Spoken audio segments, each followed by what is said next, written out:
Okay, buddy, fired up here. Remember, one switch at a time, turning your stuff on.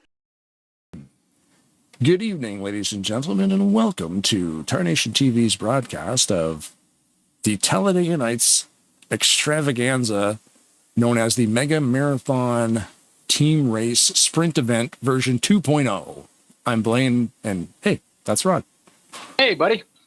Oh, man, this is going to be good. This is going to be really, really good, but we're on a time crunch, so we've been ordered by the boss to meet the drivers as quickly as possible. So let's... We'll give you more information on the marathon race and new rules and new things that change and whatnot as we go along. But yeah, we got to get up there and meet some of the drivers. It is going to be a long night, so we got lots of time to talk about the tracks, the drivers, the teams, the rules, and all that good stuff. So, Jeffrey Elliott, you ready to go there, bud? We're set.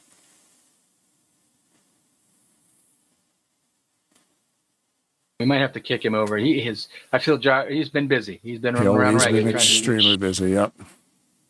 Trying to prepare for it's pretty much his almost closing out of the Talladega Nights. It's sad to see it go, but we'll talk more about that a little bit too. 56 to the booth? Yeah, 56, this is the booth. All right. Can you move your famous Blaine Donnan up here to meet the drivers? Let's do it. Rod, can you do that? I can do that, my friend.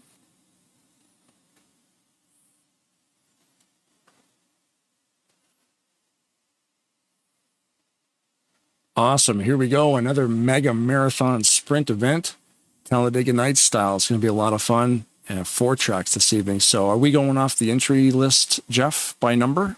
Yes, sir. Starting off with the number 2. There it is. Josh, take it away.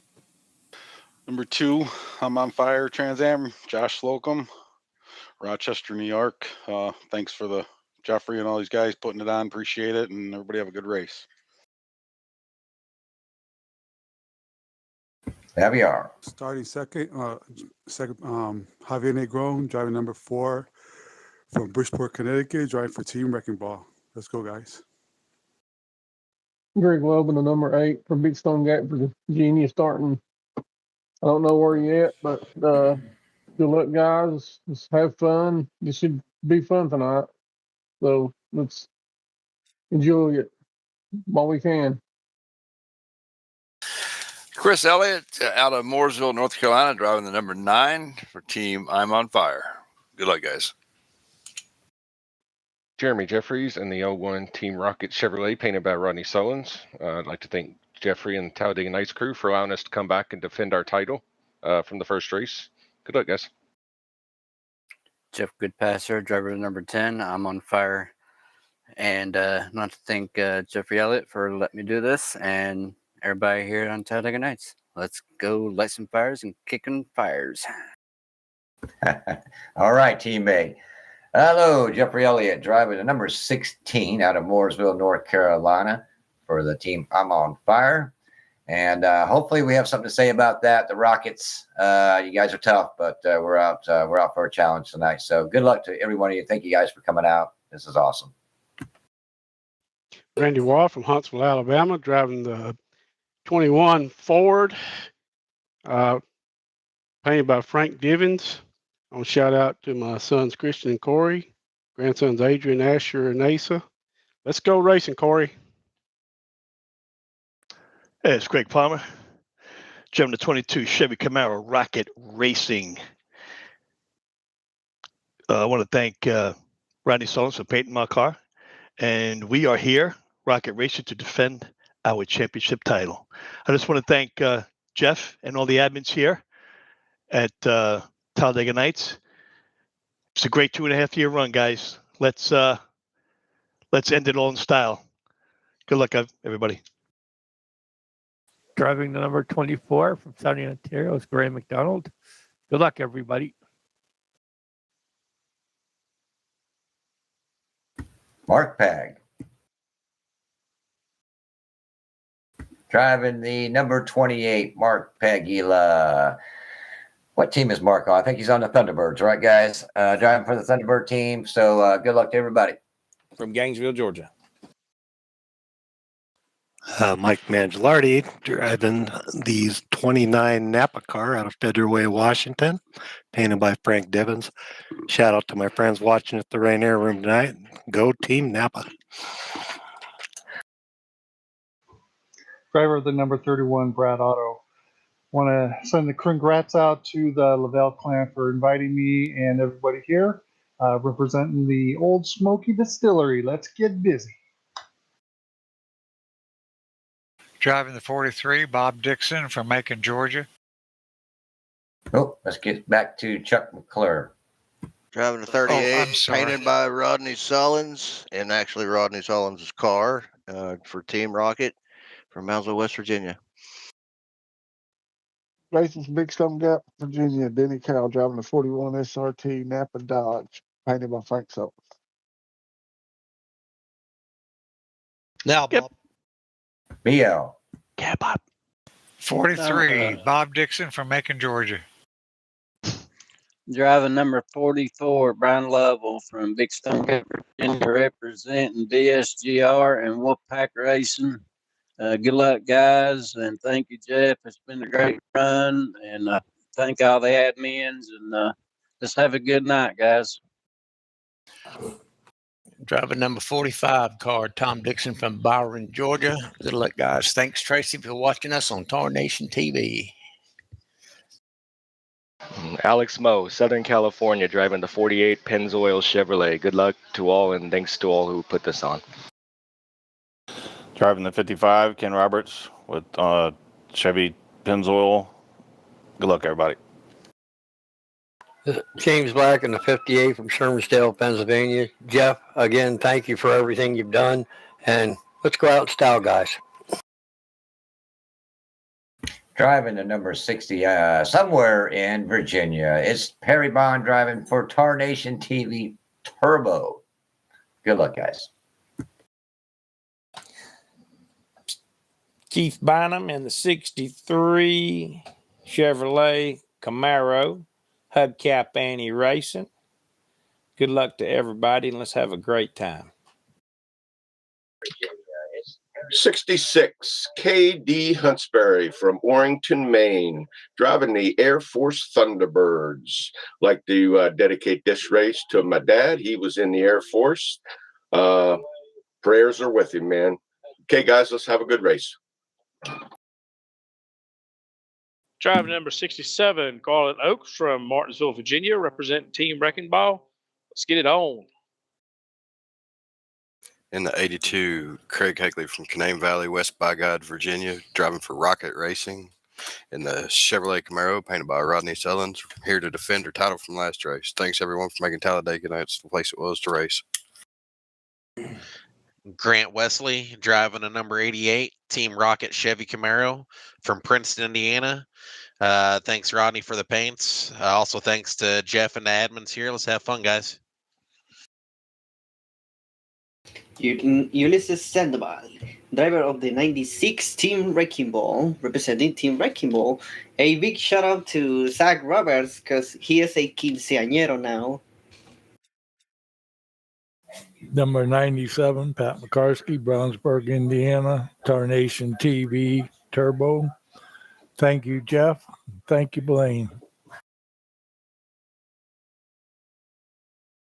Driving the number 98 in substitution for Zach Roberts, this is Gary Slingshot Mingus from Tallahassee, Florida. Good luck, fellas. Thank you, guys, for all you do. Driving the number 99 is Josh Mercurio from Waco, Texas for Team Wrecking Ball Racing. Driving a 388 from Big Stone Gap Racing, and driving the 388 Old Smokies car painted by Frank Divins. Thanks, Frank, for the nice paint job.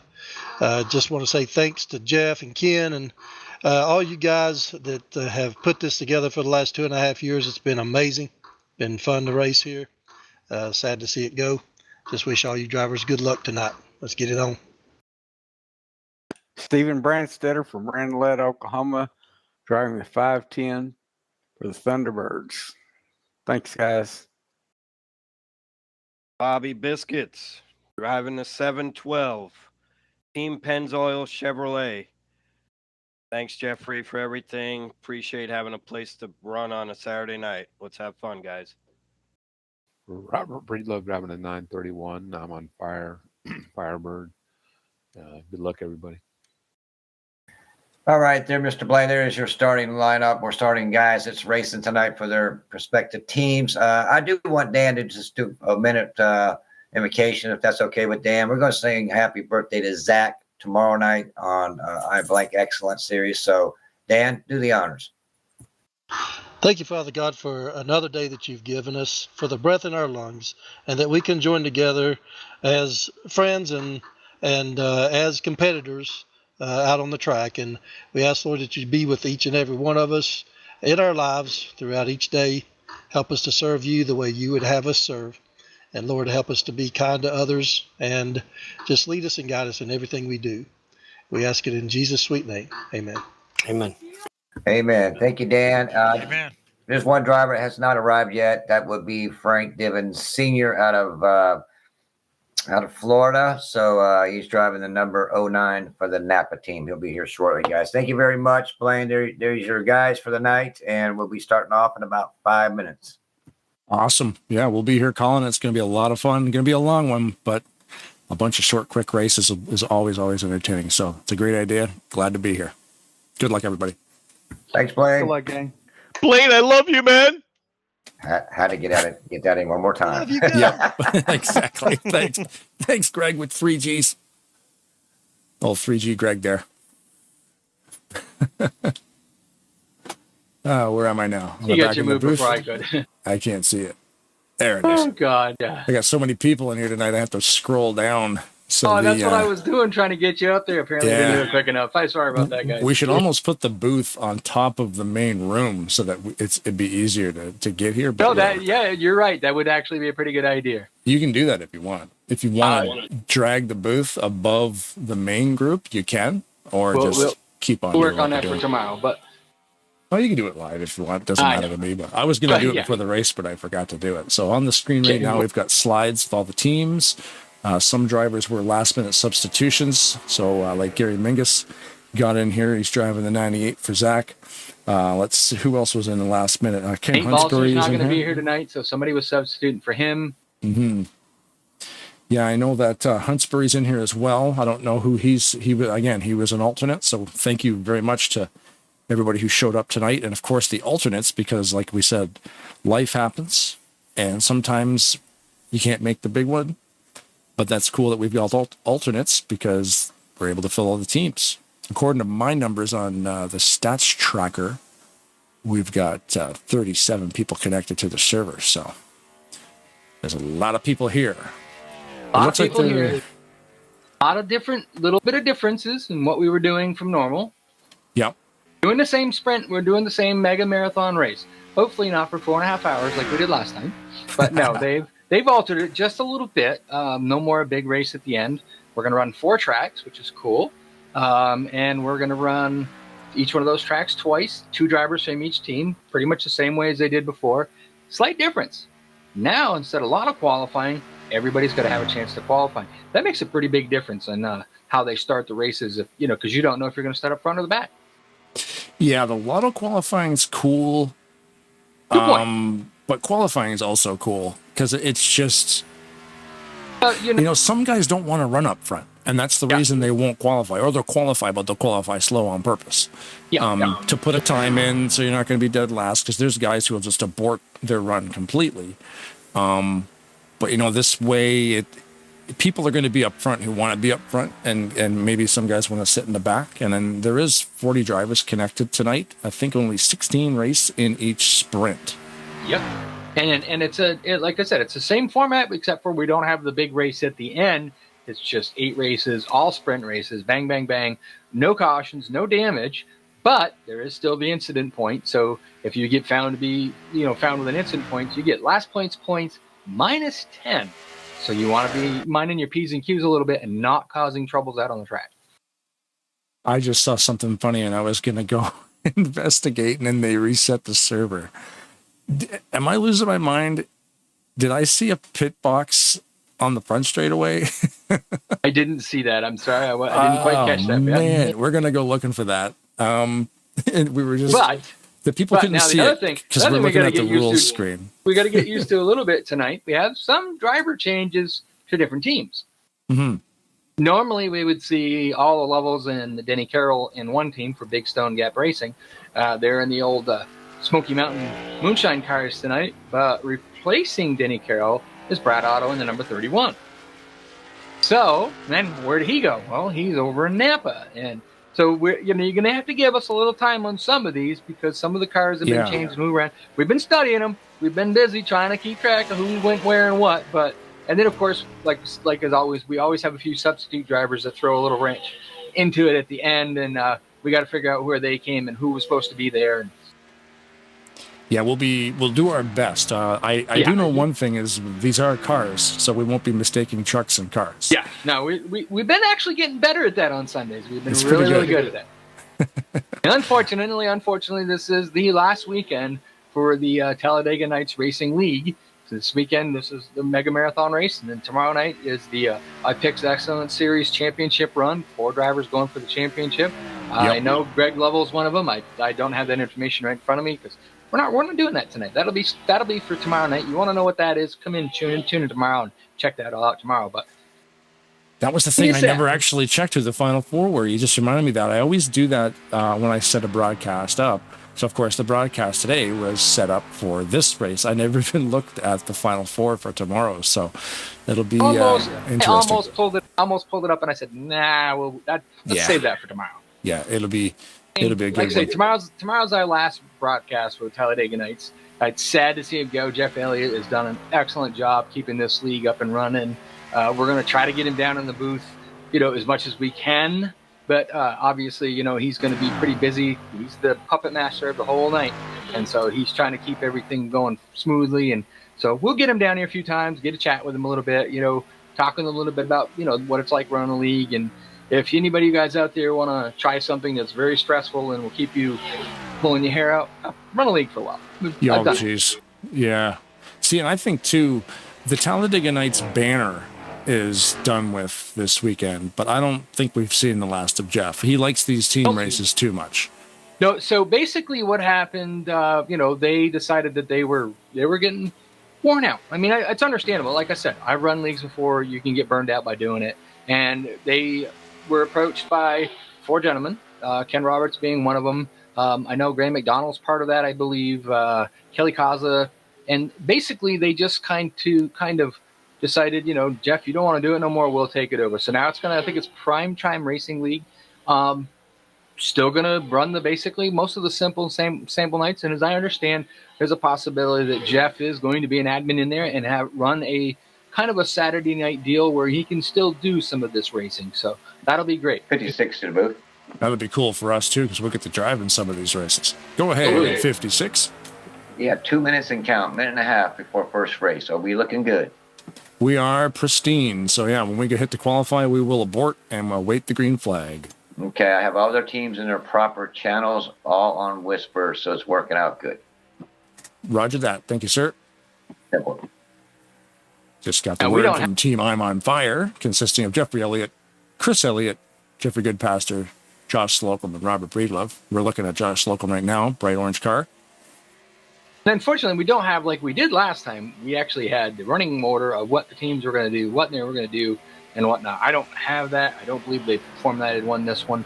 This race, even though it's been in the works pretty much as soon as they closed the doors on the last Mega Marathon race, Jeff was like, we have got to do that again. That was so cool. So it has been in the works, but not, nowhere near as long as the first one was. No, and I think the first one was flawless. Like, it was a fantastic idea. It was a great event.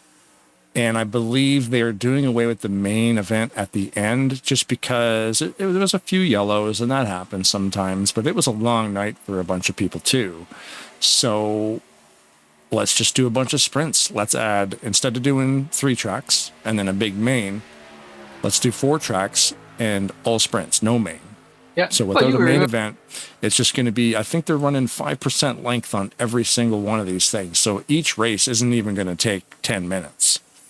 You remember like what Jim?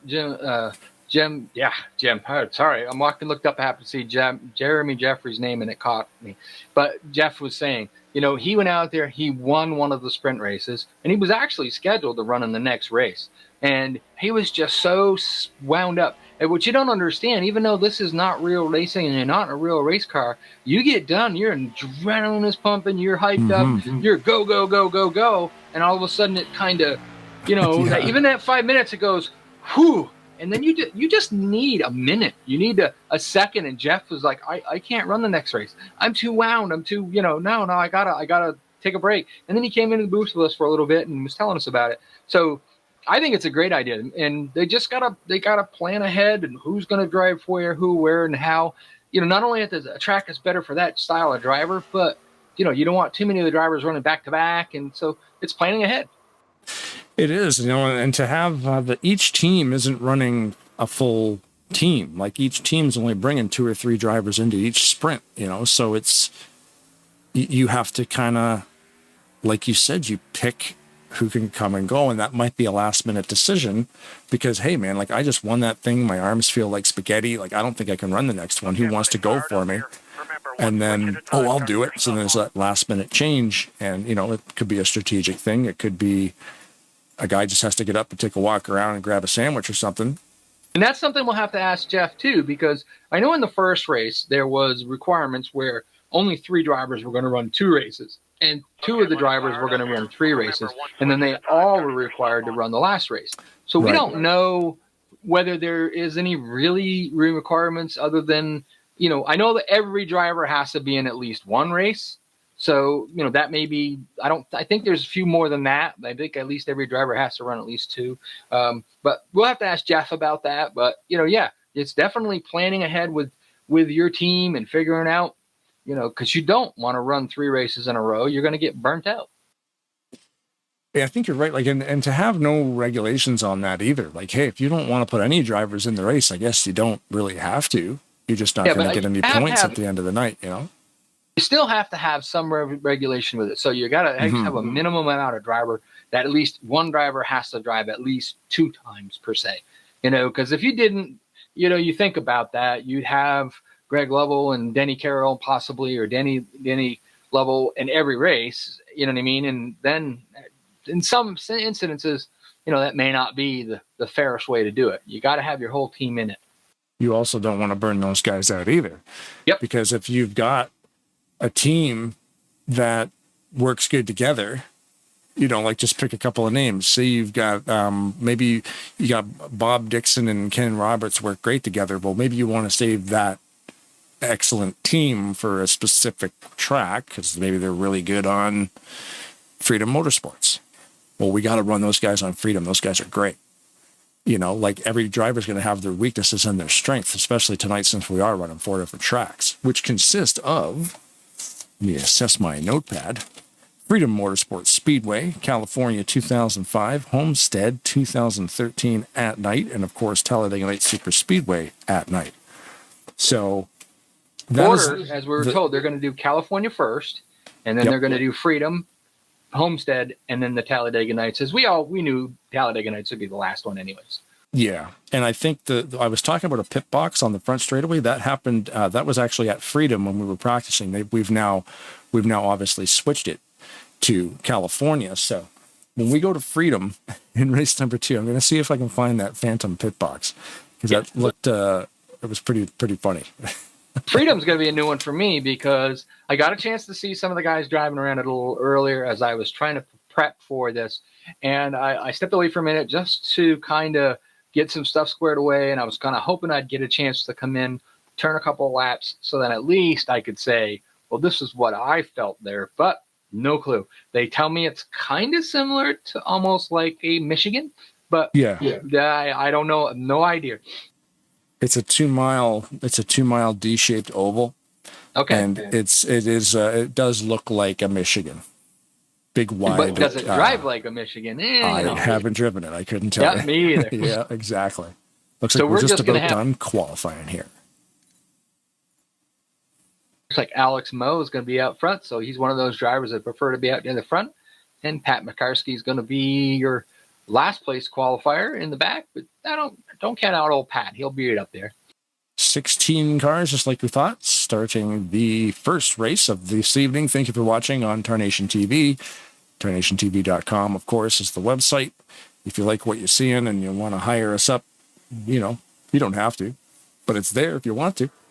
Absolutely. And then these special events are a ton of fun. It's simple to call a race, but then when we're in cahoots with these guys setting up these special events, completely different animal. Yeah, setting up for tonight's race is not like setting up for tomorrow night's race. Tomorrow night's race, we pull up the points, we pull up our GNL TV. We got a little bit of this, a little bit of that, and we're good to go. Setting up for tonight, it is always a lot more for us to do. There's cars to download, making sure figuring out who's the last minute changes to this to that. It's a different style of racing that we actually have to prep a lot more for as broadcasters. But it's like I said, if we're going to run Talladega Nights, I'd rather be up here. So look at that front row. We got Alex Moe and Bob Dixon occupying that front. Pennzoil cars, Chevys, I believe there's Chevys in the front row. Yes, they are. Chevrolet Camaro. Half a parade lap and we'll be going green. Looks like, who's in the 10? That's Branston, right? Good passer, sorry. My bad. Good passer in the I'm on Fire. Firebird is in second, and on the outside of him, Keith Bynum in the Napa. Dark Horse Napa cars. Kind of like those Dark Horses. I mean, and the Napa cars. They are sharp working rims.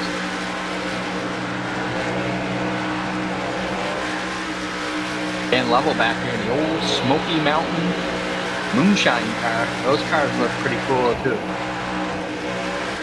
A lot of very cool cars, and of course this is a team race. Green flag in the air here at California Speedway Racetrack. So, what's the actual name of California? It's California Speedway? Is that what it's called? I think it's called California Speedway because I know like Lowell's had Lowe's Motor Speedway or Charlotte for a while, and ooh, big checkup. Oh no, Auto Club Speedway. That's what it was. Auto Club Speedway. Right. Love the palm trees down the back straightaway. Still focused on Bob Dixon. He had a little slip there going in the middle of turn 1 and 2, but everybody checked up, gave everybody else some room. Still damn level. Whoa! Bynum got way loose in 4. Yep. A couple cars around back there. No yellow flags. This is a sprint race. So 13 laps on the clock. Still trying to get used to Denny Carroll in a, not only on a Ford, but in a Napa Ford. Different team for him this time around. It might get him some better, hopefully get him some better luck, because last time around he did not have a whole lot of luck. Yeah. So your top 3 right now, Alex Moe, Jeffrey Goodpaster, and Jamie Jeffries. So if you remember from our last time racing here, you can, the draft does help you. If you get up behind somebody and give them a little bit of a help, it'll get them down the straightaways quicker. But you also got to be mindful, even though it's a sprint race, you got to be mindful from tire wear. You get down near the end of the race, and if you are really too hard on that right front, you'll start to get a little tight near the end, and you could pay for it. Yeah, and this type of track can be harder on those right sides because you are diving into those turns. You do have to lift a little bit to get through there without spinning. You can see here, I'll watch the speed limit. They'll hit about 185 to 190 coming down the back straightaway, and then slow down to about 170 at the apex of that corner. So, plus, when you're side by side, you're burning the tires up even more. Guy on the outside, not so much, but still, if you're down on that bottom, you're going to be a little harder on that right front tire, trying to keep it from go sliding up into the car on the outside of you. Almost said truck dude. That's not good. Yeah, working that wheel, burning those right sides off, especially that right front because it's the one that's turning. Alex Moe is kind of just not really walking away with it. He's just out comfortably out front. He looks. He's got good passer there right behind him.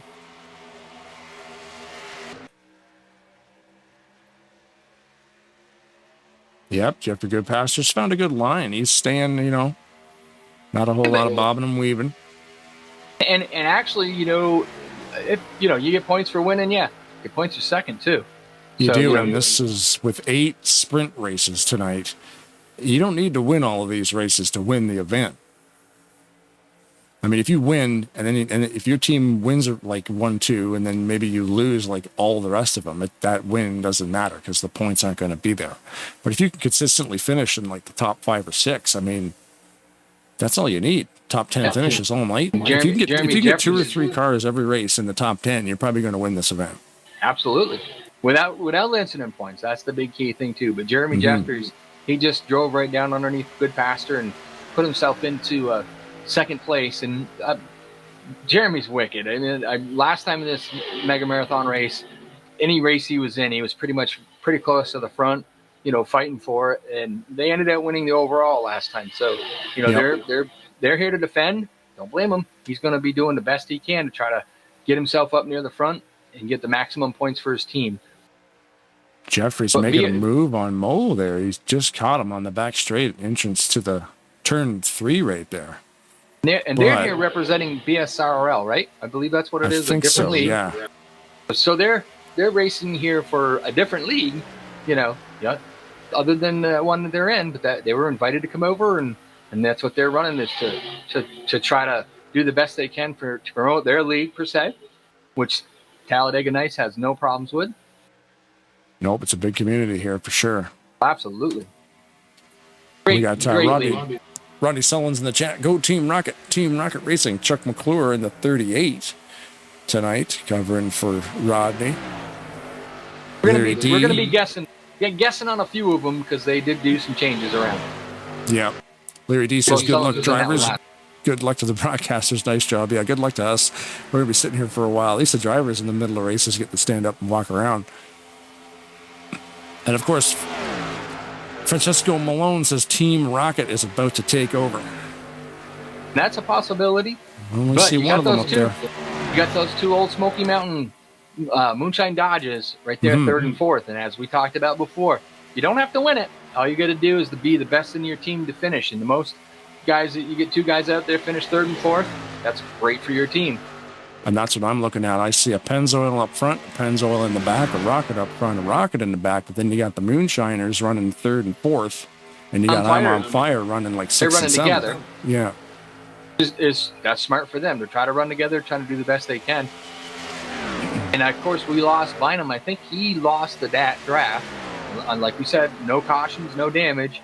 You just gotta keep going, and you gotta hope that the team struggles and you make up some points. Jeffries tried to go underneath the Alex Mole there, going into 1, didn't quite have it, backed off, figured out save his tires a little bit and come back at him in a little bit. Because we're almost already down to 4 to go.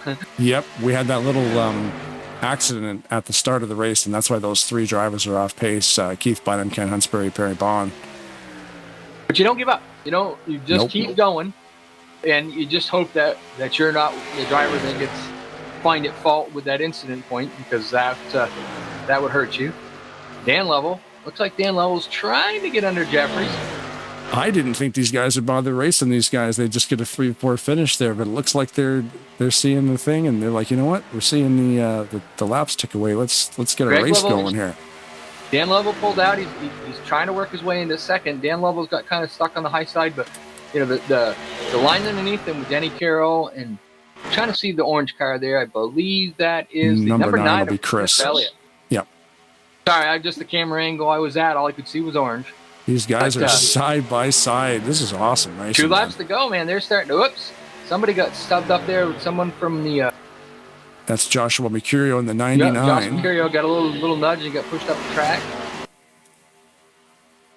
Some great racing here, though, man. These sprints are a lot of fun. Just like that, we're used to calling a race, and then we're like, oh yeah, that winds up. Wait a minute, and now we're down 2 laps to go already. I seem to just be focusing on Jeremy Jeffries the whole time, because he seems to be running just door to door with these guys, and no line is really faster than any other line. He's on the top, Chris on the bottom, and they're just kind of sticking with each other. I think it's a lot more of who you got behind you pushing you. So, you know, once you get through the corner, it's on the straightaway that if you've got somebody that's behind you pushing you, I think Rodney Sullins, he just jumped down to the bottom.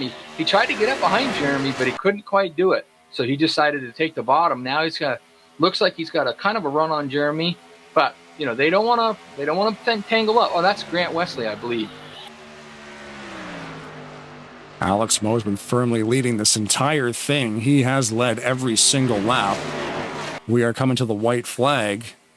Grant Wesley in the 88. I thought it was the 38, but it's not. It's the 88. Grant Wesley back here. So we're down to last lap. Yep, last lap. Can Alex Moe lead every single lap of this first sprint race here Remember, a lap at California? 5 points. So that's 5 points for his team, plus the points for the win. And points for the most laps led, too. Chris Elliott, he's making a move down to the bottom, going into 3. They're not even get the run off the corner. Grant Wesley's going to give him a nice little shove if he can get that, which will help him. Somebody being that close behind him, that'll definitely help. Ooh, it's going to be close for 3rd. Looks like Denny Carroll got it. Yeah, that was close.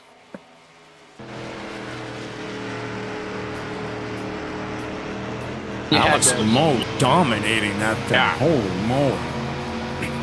There's the difference too, you know. So, you know, possibly Alex Moe would have, you know, drawn the front row this time. The next race, he might have got last place. And now, if he's in the next race, he has the opportunity to go for the pole. And that's, you know, that's a big help. I like that. I like that idea better than the lotto because, you know, then they've got the opportunity to do that. That's right, yeah. I wonder if Alex is going to give us a burnout. We're waiting for it. Yep.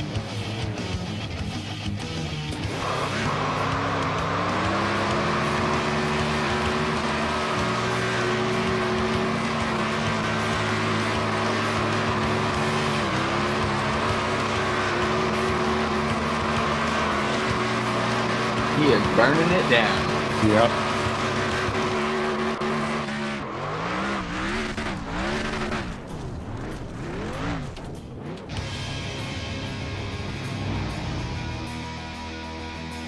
Oop, we lost him in the ground. We were getting an angle on that, and we lost him in the ground. But congratulations to Alex Moe. In a dominating fashion, to say the least. Holy moly. So sprint race number 1 is down. Alex Moe leading every single lap. Qualified. Did he qualify first? I think he did. So we grabbed him.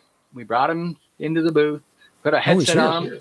And, yeah, I don't think he's running the next race, so we brought him up to see. Tell us all about how bad you did open up that can of whoop-up. Hey, how's it going, guys? Well, started P1, finished P1. Can't get much better than that. Our team just wanted to get off to a solid start, so I'm not exactly sure where Bob finished, but, you know, I'll take the P1. Got our team off to a solid start, and we'll see where it goes from here in the next 7 races. Still a long way to go. Yeah, qualified first, excuse me, and led every single lap. That's a phenomenal job, man. Oh, I love this track. I'm from Southern Cali. I've been to Fontana for real races there probably 6 or 7 times in my life. But, yeah, I love Cali. Nice, man. So are you racing this next one, or are you sitting? I think before the race they said 2 of the other guys were going to race this Freedom track, and then I should be racing most of the races from there on out, outside of Talladega. I guess they said I'm the speedway specialist for our team. So there you go. Cool. So the question I would ask is, do you like this format of having the ability to qualify over the lotto? Yeah, it worked out for me. I mean, if you can start P1 and keep it up there, clean air is everything, especially at draft tracks like that at Cali. If you're the second car or third car in line, it just gets tighter and tighter. Yep. Yeah, that's phenomenal, dude. Yeah, great way to start the night. That's so cool. And yeah, man, if you want to toss in any shoutouts, we'll just make this quick because I think this whole night is going to be shotgun style. Yeah, they're probably going to get started pretty soon here. Yeah, started P1, finished P1, off to a great start for our team. You know, thanks to everyone who's put Talladega Nights on. I know it's, you know, Talladega Nights is ceasing to exist, but new primetime racing is going to be the the new Talladega Nights. We should have all the drivers returning. So thanks to Ken, the Elliots, the Dixons, you, Rod, Seth, whoever's up in the broadcast booth. Hopefully you have a good rest of the show for tonight. Thanks for the interview. Right on, man. Thanks for joining us. Yep. See you later, guys. Thanks. There we go. Okay, Got so one we and done. figured it out. We have a pit box. We're on pit road right now. Okay. So here's all the pit boxes. Now, we do have one pit box way out there in the infield. And I don't know why. Somebody's pit stall is out there in the middle of the infield on the front straightaway. Who races the Buffalo Bulls? I can't remember. The Buffalo Bulls Havoline pit stall. That's a pretty good pit stop. Yeah, I've got it on the broadcast right now. It's the only pit box that for some reason is not in sequence. So we are going to find, let's see here, we're going to lock on to that pit box. I don't know why pit lane camera 1 and 2 are on the back straightaway. It makes no sense. But yeah, everybody's where they're supposed to be, except for that one. Oh, it is it's on the grass. Yeah, it's on the grass Cool. in the middle, and the stripes are on the ground. So the pit box has been drawn on the ground. So now I think what we should do is the winner from the previous race has to pit there. Why not? I wonder if this was an actual race, what would happen in that situation? I don't know. Probably it's the server. Oh, I hope it's the server. It was probably something that the designer of this track decided that he'd have a little fun. Mm-hmm. Maybe. But that is cool. actually someone's box. I can't remember who's the Buffalo Bills, but it's not a generic box. That's what I mean. So now, if that's the case, then that team should get an extra 50 bonus points for having to pit in the grass. Run the main event here, and then that guy's got to go into the infield, do a donut, get service, and then drive back out onto the track, do a donut, and go the right way because it's backwards. But yeah, there you go. Welcome to NASCAR Racing 2003 season. Thanks for watching tonight. Bring you up. We moved it. Okay. Oh, okay. Let's see. Okay, so Rodney Sullivan's in the YouTube. Big Stone Gap Racing is not happening. PRL is replacing Talladega Nights. Hey now, Jeffrey Elliott. Got the man, the myth, the legend in his own mind, Jeffrey Elliott, up into the booth and talk to us a little bit. Are you responsible for that pit stall being out in the grass? I was told Robert Breedlove's pit stall was out in the grass, but I'm like, luckily you don't have to pit on the Freedom track. Is that correct? That is true. But we were going to go under the impression that if you had to pit on that you got a 50-point bonus for your team. Wait a minute. This is the Freedom track, isn't it? Yeah. Mm-hmm. Yeah, it's reverse. Yeah, it is Freedom and then Homestead. Never mind. I'm right. I wrote this down. Okay, I'm good. Yeah, so, this track is a little tricky. It's got a little bit of a sacred barrier poking out there, entering the turns there. So if you're on the outside, you better watch out, man. You'll get knocked out. Oh, is it? Yeah, this is the first time we tried this one, guys. We'll see how this track works out. Are you racing in this one? Nope. I get to race the next race from first race is next race from your Homestead. Cool. You want to hang out here and chat with us for this one? Yeah. Well, let me. I can still whisper to the guys down here when I tell them to. Or do what you got to do and then come back up when you're done. We don't want to bother you if you're still busy running around. But no. I have a whisper key to everybody. Okay. I'll tell you guys will hear me. Yeah, how many years? I don't have is you guys. How many years has Talladega Nights been here? I know the guys were talking about it earlier during the broadcast, but I mean the driver's info. Sorry.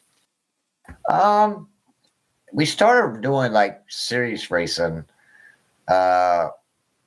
point racing, probably over 2 years now. We started with just 8 guys, the bros, the family, Donnie Elliott, Bobby Dixon, Tom Dixon, a few of us, and just started working and getting more guys slowly. We did a lot of sprint races just for fun before I met Blaine, and just running Friday nights, Saturday nights, and sprint races, and look how far it came. Someone's like, you need to get a website. You need to get a Facebook page. I'm like, I don't even have Facebook. 52 years old, 52 years old, and don't have Facebook. But yeah, like where we're at today. So it's crazy. And I gave a lot of this to Tarnation TV from the very beginning of Brian Wolf days with you, Blaine, to Brad. Brad, if you're watching, man, we miss you. I do. A lot of guys do. We appreciate what you've done as well, Brad. Blaine, you're the bomb. And Rod, God, you're amazing, dude. So if it wasn't for Tarnation TV, we would not be where we're at today. Thanks, man. I'm just a late guy that came in and just having fun and hopefully making you guys look good. Well, it's been a lot of fun. And then, Talladega Nights was nice enough to let me come in here with, all my different co-hosts and whatnot and do this. And then for me to finesse the broadcast with a lot of input from the drivers, from the admin staff, from Jeffrey, to kind of, hey, is this possible? And I'm like, yeah, probably. And then I'd sleep on it and I'd be like, okay, I can do that.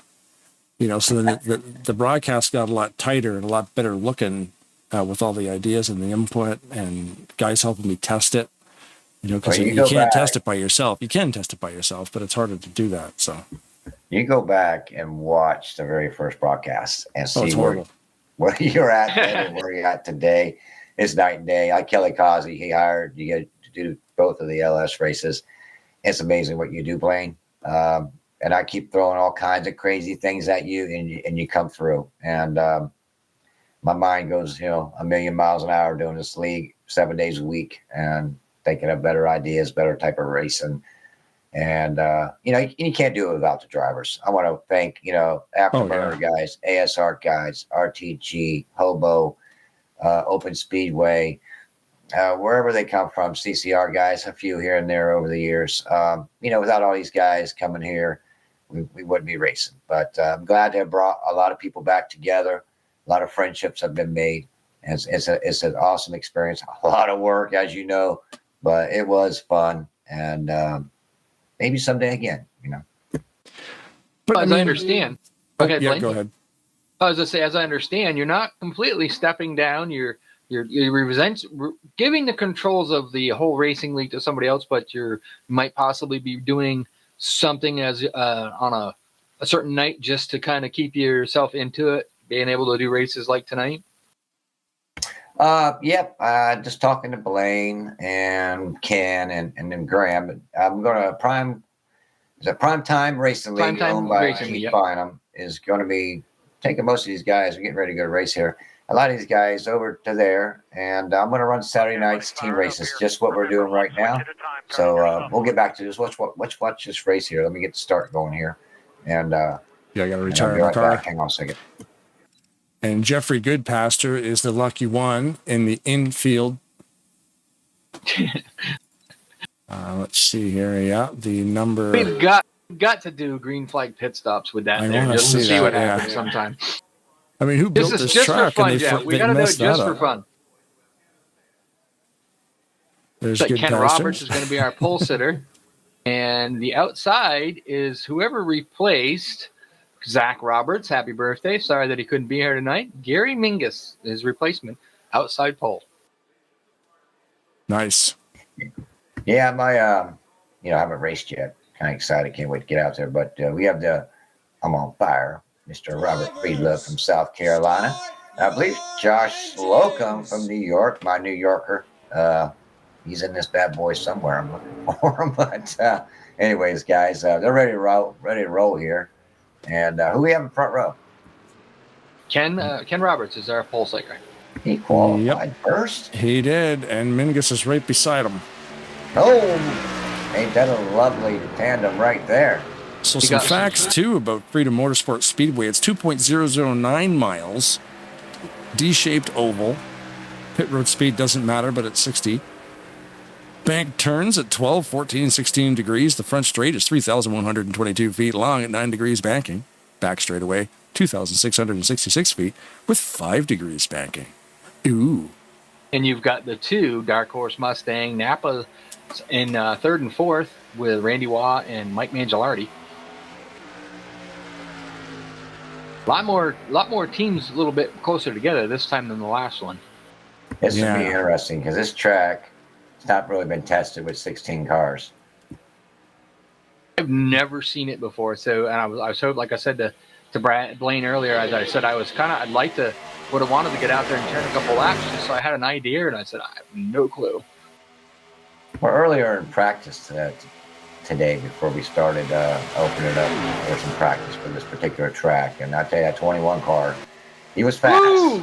Oh, Roberts round, and I don't know if he had help or he was by himself, but I think he lost it. We've got a melee in turn 4. Absolute melee. Let's back that up. We didn't back. It's early in the race. We didn't back it up in the first one. Well, you know what, guys? There's no damage on. You just have to get back out there and get as many points as possisable. Roberts got loose. The back end went around on Roberts, and he spun around. Craig Hagley, he was able to, him and Mike Mangialardi, Bob the Biscuit Seminara, were able to drive through that. They're 1, 2, and 3. And then I think it's Breedlove that's looking underneath Seminara right now. We've got kind of a 4-car breakaway. One of the Tarnation TV cars, sorry, is a little bit further back here. I can't quite see it. And that would be Pat Makarski and then Mark Pagliana. He's back there in 6th. And then you look behind them and there ain't nobody. Nope. Ain't nobody. So that was the rest of the field. There is a 11-second gap from 7th to 1st, so the six people got through it. You know, because this track runs like a super speedway, obviously. So if you get a guy up front that self-spins or gets an incident, it's going to take out practically the whole field, just like Talladega on the start of a race. But Do they that's lift unfortunate. here? Do you lift here, Jeff, at all? Kind of like Michigan, or is it pretty By much yourself, you're at 174. In a draft, you get up to about 184, 185. Okay. So you're going to have to lift, yes. Just a little, just to save the tires. I'm following Seminara. He was 189, headed into the turn there in the draft and through the apex at 180. That's still cooking. Yeah. That's still hauling. And he's doing about the same off the back straightaway, about the same numbers. 88 down to 178. So they're only lifting about 10 mile an hour off that pedal going into those turns. Yeah, you have to. It's about a 10 mile an hour difference. Bob is looking. Seminara, we're looking for room. That's what we call looking. Looking. You were looking and chasing the wheel at the same time. I mean, look at Mangialardi up there in 2nd place. I see Mangialardi's out there and on the outside, and he's been trying to make something happen, but with the 3 cars that were down below him, he wasn't making much progress. But when Seminara got that thing a little bit, I don't know if he got sideways or not, but he was using up some track. All that looking definitely cost him some speed because there's Breedlove taking the spot. That brought Pat Makarski and Mark Paglia back into the field. They're back up to caught back up to him. They got running instead of running nose to tail, they're running side by side. It brought them guys right up to him. Well, it does. This track does. You do suck up, even as far back as they were. You saw they caught those 4 guys up front. So I wonder how the rest of them, the other 12 cars, how they doing? Back there. I don't see their instrument. Yeah, much like the last race, Hagley has got that thing on rails. He's led every single lap.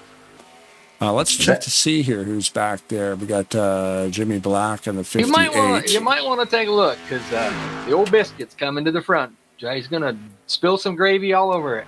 Yeah, looks like they're pretty spread out actually. There's a group of 5 back here. Group of 4, sorry. Seminara took over the lead there on the front stretch. You want to pan on them in a lap or 2 just to give them a little air time out there in the back, fighting hard. So we're going to go back and see the overtake. We missed it while we were looking through the last. So here's the overtake. Hagley in first. Seminara gets a run on the outside and actually passes him on the outside and brings Breedlove with him, and Hagley falls back to 3rd.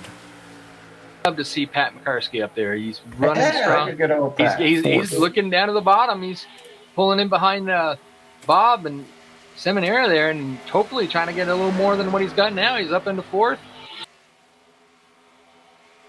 Yep. It's a wily old shoe, I'll tell you. Pat They're racing rocking hard, the- guys. They're racing hard. They are And, racing hard. hey, I just want to, hey, Blaine, all the excitement that's going on, we have 2 laps to go. Yeah, Yes, I we need to do. get back up there, fellas. But hey, it's a pleasure. Bring me down anytime you'd like to talk to me. I'm always, except next race. I got to get it on, boys. Yeah, buddy, go get them. Come on up and see us there, buddy. When you get a point when you're not racing, because we know you're busy. So I just don't want to bug you while you're trying to officiate and stuff. But good luck next race. Thank you, man. Appreciate it, guys. Thank you for Thanks, what Jeff. you do. You're awesome. You're awesome. We just took a quick look at the backpack there. They are So having we- a good little race back there, but we can't really break away in a sprint race. We don't have a lot of time to really scan the replays. And you turned your head and coughed, and Robert Breedlove's out in front with Mike Mangielari right on his rear bumper. Yep. Coming up to take the white flag here, just so you can find the final lap of the race. Pat McCarsky sitting back there in third at the line. Love to see old Pat up there running hard with the boys. I love to see him running a Tarnation TV Turbo. We don't even use that channel anymore. This is a team I was supposed to be on until they you guys invited me to come here and do the broadcast for the Mega Marathon. I was going to be in the number 19 Tarnation TV Dodge. Aha. Yeah, if people are wondering what Tarnation TV Turbo is, that's the one where we don't censor our language. Ah. Yeah, it's a little bit more. It's definitely not for kids. We use a lot of swear words. Try to keep it PG-13, but then again, Yeah. you got me in here, so I try my best. And there it is.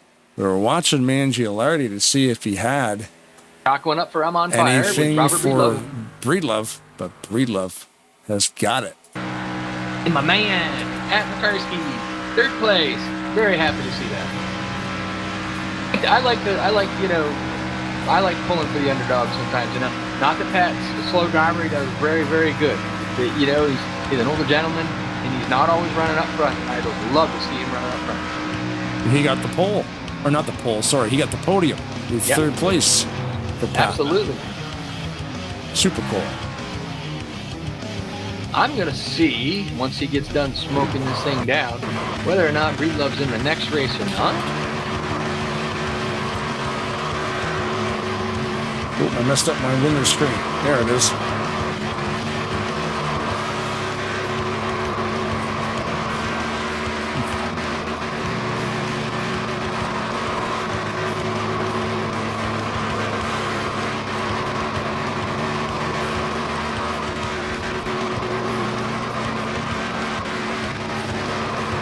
All right, well, we've got the winner of the second race at the Freedom, what's it, Ford Freedom what? It's the Freedom Motorsport Speedway. Freedom Motorsport Speedway, that's what it is. Robert Breedlove, we throw in a headset and give him a mic, and he's our winner from the second sprint race. Robert, kick some butt. No, it's crazy. I mean, these things are only 10 laps, but it feels like you're out there for a lot longer than that. We've been watching the last couple of laps. Oh, sorry. Go ahead. I'm sorry. I got to ask a question. So we were talking earlier about when you get done with these races, even though it's a 10-lap race, the excitement level, heart rate, where are you at? Where are you at? Pretty hard right now. Yeah. You're excited. You're wound up. You're like, woo, woo, woo. Right? People don't understand that even in a sprint race, or try this for a 200-lap race or something. You get done, and you feel like you've done something. Yeah, you feel like you're wore out. Yeah. All right, sorry, Blaine, go ahead. Oh no, go ahead. I'm cover me, Rod, because I'm just fixing the game here. So, Blaine taking it easy right now. I think you started about fifth, wasn't it? It was fifth. Yep. It looks Very like fifth. Mike might have missed a gear or had a bad start, so I jumped ahead of him. It looked like Ken lost it, and I kind of clipped him a little bit and clipped the wall a little bit, but it all worked out. Yeah. Once you got out front there, you kind of, we see Bob Zanera get out front. See everybody. This seemed to be a little different than the California track. Alex Moe seemed to get out front, and he was just out front. You know what I mean? And nobody really they got close, but nobody really had any contention with him. But you guys, you kind of played the cards right. You decided to make your move at the right moment right there near the end. You kind of surprised us. We were watching a little bit. We said Bob Sinner is in the lead. We were talking to Jeff. We turned around and wait a minute, Robert, you pulled out. So we missed your pass, but got out front, stayed out front, got some good points for your team. No, we went back and watched it in the replay. We did get your pass. Oh, did you? Okay. Yeah. Well, it was like, I mean, Bob moved down for some reason in the corner. I don't know why he did that. If he would have stayed up there in the middle line, I probably wouldn't have gotten around him. But he moved down, so I took that middle line, and I think it's the preferred line around that track. Yeah, I see the problem I have is I've never raced it. So this was my first experience seeing it. I tried to, as I've stated before, I tried to get out there to try to turn a couple of laps. So I hoped I could explain it a little bit better. I didn't know if it was, because sometimes, most of your California and, your Michigan tracks, it's kind of a bottom groove unless you're running the BRs and stuff like that. So this track here has a really nice middle groove. That's what I think. I think it kind of tightens it up on the bottom groove a little bit, and you push up more. If you run that center groove around the corner, it's a lot faster, I think. Yep. Or it was right then. Not going to keep you long. We're just kind of quick interview in between races. So anybody you want to thank for, what's been going on here? And, floor's yours. Hey, just once again, I want to thank Jeffrey and all the admins and everybody that, helps with Talladega Nights for 2.5 years. It's been a great place to run and meet some good people, and hopefully we'll stay friends for a long time after this. Congratulations, Awesome, Robert. And we'll get you back down to your racing channel. And good luck with the rest of the race with your team. I know Jeffrey's going to be in this one, so we get to go pick on him for a little bit. But congratulations, and hopefully we'll get a chance to talk to you a little later. All right, I appreciate it, Rod and Moore. Thanks, Robert. Bye. Robert Breedlove, the winner of sprint race number 2. All right, we got the game fixed. We're back now. I don't even know why I say that, because you'd never know that it was broken. Homestead in the evening. The sun has set. And this is a very cool looking track. See this one? We got Craig Hagley and Javier Negron out there. Chuck McClure. Ken Hunksbury's out on this one. And he's in one of the Air Force cars. I'm just kind of going through the cars that we got. Now, so we don't know who's running because now we've got Grant Wesley out there as well. So they're allowed to practice. Everybody's allowed to practice. Everybody's in the server. So everybody that is racing tonight is in the server. They're all there. But just only 2 drivers from each team can join. So the reason why is Grant Wesley or why is 3 of the drivers from the same team out there? Pretty simple. Who knows? The next race, they might be out on this track. Why not get a chance to get a few extra laps in? Even if you're not going to race this track, they go out there, get themselves warmed up a little bit, just get out, turn some laps. If they find something that can help out their team, come back, talk about it, and go out racing. That's it. I noticed the way that they've got TeamSpeak set up is they've got it set up as teams, because there is no pitting. You don't need a group global channel to tell everybody, oh, no, I'm pitting, guys, give me some room. It's straight up sprint racing, so they don't need to bind any specific whisper buttons if they don't have to. So, different setup. Although Jeffrey is in contact with each team captain. So he has a whispered button with each team captain, so that way they can whisper him. So they have the ability to chat, to make sure and whatnot. And I think it's a great idea. The only downside to that is where I would see it. Yes, nobody's pitting, so nobody needs to post that. But sometimes, a certain scenario, you might go low on somebody, and you may want them to know you're coming. But it so far seems to be working out pretty good. Plus, you got your teammates there. You're all together. So they're still watching. So, you know what I mean? They can play spotter. There's no rules against them having a guy playing spotter for you, too. Right. Yeah, you never thought about that. That's why you pay me the big dollars, because I think of things like that. I think it's a cool setup because it really is a team kind of thing, and you don't need... Who's sitting here at the start-finish line? I'm just zooming around here. The 82 of Hagley has parked it on the front straightaway. He's using that Chevrolet Camaro to cover up that Ford logo. Ah, I see what he's up to. Yeah, there it is. is. He just was looking for some track time. That's all it was. Yeah, exactly. Yeah, it should be a good one. I like Homestead's cool, very well done track. This is Homestead 2013, correct? I believe you're correct. Yeah, and so I like this track. Yeah, this is Homestead 2013 night. 1.5 mile oval. This is a true oval. There's no shenanigans here with D shapes and tri-ovals and all this stuff. It's an actual oval. Okay, buddy, fired up here. The thing about I like about this track is it's not going to show so much tonight. And what I mean by that is it is a true wide open track. So in other words, there's grip at the top, there's grip in the middle, and there's grip in the bottom. Sometimes when you have not so much per se like the 3X, like a lot of times they run here, but if you're running like a 2X or a 1X, that can come into play where you can actually run the high side and save your tires a little bit more, because down at the bottom, it is definitely the faster way. It's going to give you a faster lap time, but it's going to burn your tires up. But we're at a sprint race. So here, the tires don't really fall off so bad that you have to be concerned about that. Yes, they do fall off some, but you can still pretty much go flat out from the green and still be competitive. This track too, like it is weird how every track is so unique, right? Because I got the stats on this one, and it's the same thing. You've got the turns have variable banking of 18 to 20 degrees.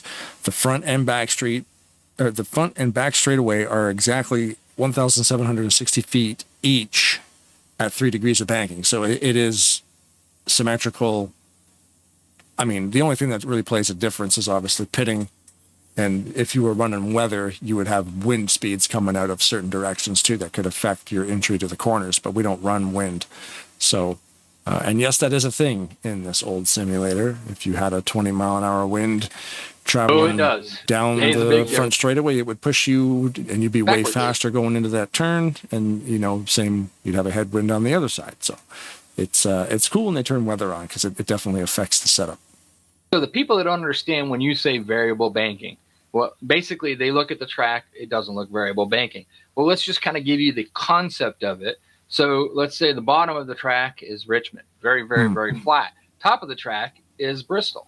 Now, it's not that aggressive, but that's kind of the idea of it. As the bottom of the track may be 20 degrees, as you go up, it goes to 25, then it goes to 24.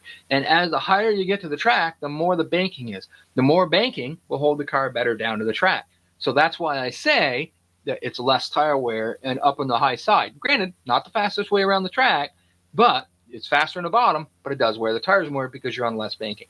Oh, okay. Yeah, I see what you're saying. Because as the bank, it's not just banked. It actually slopes and has like a kind of like a gradual incline to it.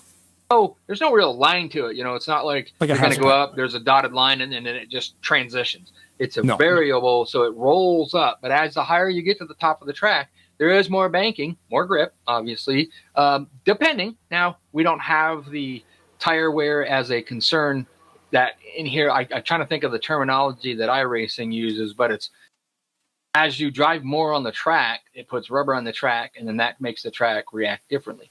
NASCAR doesn't do that. It's the same at the beginning all the way through. But iRacing was where NASCAR 2003 season would have been had it gone its course. They've actually got it up to where as you wear tires, the bottom can actually get too much traction. Yeah, they actually have dynamic tracks because the track. Yeah, like if you had a time of day where the sun was setting and was casting a shadow in turns 3 and 4, that shadow would make the track cooler because now it's in the shade. But you've still got sun on the other side in 1 and 2. The cars are going to stick different.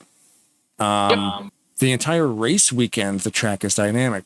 So people will start running a line and the track color will change and the marbles will be up there against the wall. And the grip will go away. You got to go somewhere else. Yeah, if they ran practice, happy hour, qualifying, if everybody ran up against the wall, that would be the sticky part. Yep. They would rubber up that. That's the cool thing about iRacing is the dynamic tracks, because like, oh, you just race down here, it's the fastest way around. I'm like, not today. Everybody started running up there. We have so to now give you're forced to shout change your strategy. We have to give a shout out, Corey. Ring the bell, because Papa's on the pole. Randy Waugh took the pole. Alex Moe on the outside, so we're got Alex Moe back on the track, and he's on the outside, qualified up near the front, so keep your eye on him. Jeffrey Elliott in third, Gary Bond in fourth, Grant Wesley, and Denny Carroll are your top 6 drivers as we take the green. That's super cool. Randy Waugh. Corey is probably watching, like you said. But we do have Mo to his right, and Mo did win. Mo got a wicked start. Wicked start. And Alex does like these tracks. So he loves, I mean, everybody loves Talladega, but these tracks, you really do have to race them different. Alex got a great start. I'm going to raise my hand. I don't like Talladega. No, yeah. Everybody does, not me. I don't like it. Yeah, it's a different monster, much like every track. It's and I'll tell you what, monster. hats off to Jeffrey Elliott and all the guys over there. I would become a much better super speedway racer just by racing with these guys, teaching me the different things I should look for and whatnot. And our own Jeff Elliott back there in third in the I'm on Fire Trans Am. Yep, there he is. Bright orange numbers running the 16 tonight. That's it. That keeps throwing us on that, but I think it was Cole. Was it Cole that had somebody had his number or wanted his number, and then he said he would take the 16 for these mega marathon races. So. Yep. Everybody off to a great start on this race number 3.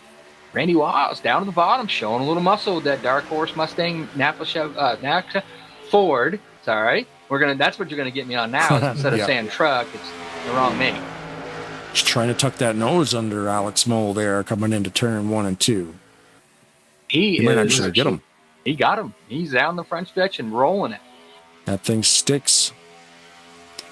Door to Remember, door. tire wear is not so bad here, although you still want to conserve a little bit. So you might see Alex knowing what he's doing. He might just kind of stay where he's at, so just save a little bit, and then probably come on a little stronger near the end. But there again, we're not out there running. We don't have that information. I do know a little bit about it, but you know what I mean. And Randy Waugh will lead his second lap of the evening. Remember, they get I think they get points for leading the most laps as well. They get 5 bonus points for their team for leading a lap, and they get 5 bonus points for leading the most lap. Pays big dividends when you get to the end of this. As long as your team does not cause an incident, anybody at any point in time, because that's last place points, negative 10 points, and that's a hard deficit to come out of. They're trying to go 3 wide here on row 2, which allowed Randy to get away a little bit there. Mark Paglia. He's got that dark horse Mustang just a-sailing right now. Jeffrey Elliott, I think Jeff's just kind of going to sit back there for a little bit and ride around. I mean, we know he wants to try to lead a lap. That 5 extra bonus points for his team could pay, like I said, could pay big at the end. But you got to save a little bit. You can't get too aggressive. And then he opened the door, and Alex Moe just put his nose down underneath the bottom of it. 3 wide back there. Back that up a bit. It looks like there's that Dan Lovell up on the high side there. He just kind of got out of line a little bit there. I think he had to yield a little bit. I was looking back. I could see the 2 old Smoky Mountain cars. I was trying to figure out who the 2 guys that were. So Danny and Brian, yep. Danny and Brian, okay, yep. Yep. Trying to figure out, the cars, they all look the same. You got to catch the numbers sometimes. I don't have those great camera angles that Blaine does sometimes, so it's when I'm looking at TV1 going down the backstretch, I'm looking at the front of the cars. It's hard to see the numbers. We're gonna have to have them start putting numbers on the windshield. We got Perry Bowen here in the 60 car there, that green Tarnation TV Turbo, clocked in at 5th position last time by the stripe. Might be 6th now. Grant Wesley's down right at the bottom down there, just trying to make a move, make that bottom side go, pushing Denny Carroll. Yep. And he didn't fare too well in the first race. We'll see how it goes here. this race with just noticed no something. accidents. Yep. You know, I just noticed something that that kind of cracks me up, and it's just something to do with Denny. We've been talking about the Napas in the Dark Horse Ford Mustang, right? Yep. Denny is in a Charger. Of course. Yeah, I just noticed that. So Perry lost it. Oh no! Single car spin there. And everybody's able to get around him. It looks like just got loose coming out of the turn there. Just we're so focused on talking about. Hey, we're down to we're coming down to 3 laps to go, dude. It's crazy. So on Sunday we do 67 laps, and we get talking about the race a little bit, talking about people. Next thing you know, we're like, oh, wait a minute, it's over. Yeah. Slocum and Jeff Elliott there, 2 of the I'm on Fire cars. They're running kind of mid-pack, which was good for their team. They just won the last race. I don't remember where the other driver finished, but that's like I said, I'm not writing this down, and because there's just no way you could keep track of it. It's impossible. Yeah, Randy is right there with Alex. They've each led 5 laps on the night. Lap number 11 will be led by Alex Moe, it looks like. But we're talking about the points for the whole night. We're going to get all said and done. Yep. We're going to go, this is a great race. We're going to be like, whew, Who won? We don't know. Who won? Tune in tomorrow. Hopefully Jeff will let us know. Another Tarnation TV car around. So they're both at the back now. Oops, I just saw somebody else on the line there. go high up into the wall there. Mercurio, I think. 99? 99, yeah, okay. Yeah. I saw the 9. I wasn't sure what the number was. It was a wrecking ball car, yep. Oh no! Well, no, it was Negron. Randy Waugh is around with Wesley. I went back to go to what was going on in the back there, and I missed it. We're down. We're down almost to 1 lap. We got 1.5 laps to go, bud. So Alex Moe watched that happen in his review mirror. Unfortunately, Waugh got tangled up with Wesley, and they're both out of the mix. There's Denny Carroll behind him in the Napa Slocum, car. we're down to 1 lap to go. Josh Slocum decided it's time to go. He went down to the bottom. Under Denny Carroll, he couldn't quite make the pass yet. Jeff Elliott, you'll see Jeff come right down. Yep, he right in behind him and try to push him past Denny Carroll, because they're teammates. It don't matter who wins. Just as long as they try to finish the best they can. Yep, you get a couple more points by getting in front of that guy. So let's see if they can hold on to it. Looks like they're both going to get him. And then Denny goes Carroll, around. Loose off turn 4. Alex Moe again. A second win tonight for Team Pennzoil. And the 43, which is, I believe, Bob Dixon. Bob Dixon made it, had in there for a minute in 5th. Yeah. That's a pretty good points night. I'm on fire, though. We're 3rd and 4th. Or 3rd. Yeah, like you said, Pennzoil can win a few of these races, but if you've got like you said, you got I'm on Fire finishing in these top 5 positions. If they can keep that up, they'd have a better chance of winning the overall night. They got 3rd and 5th, so yeah, absolutely. I mean, that's the whole thing. Is it's not about who wins. Yeah, you win, you get the maximum, hopefully, maximum points for your team, but still, it's all about team racing.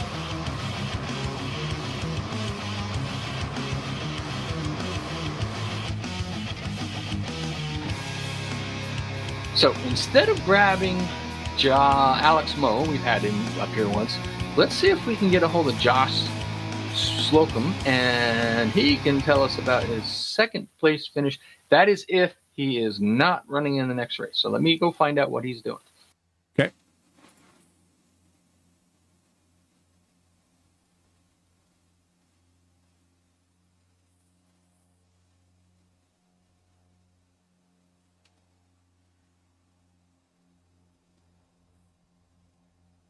Fantastic looking facility here this evening.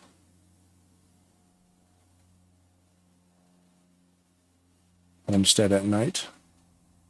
Yeah, congratulations to Alex Moe on his 2nd win.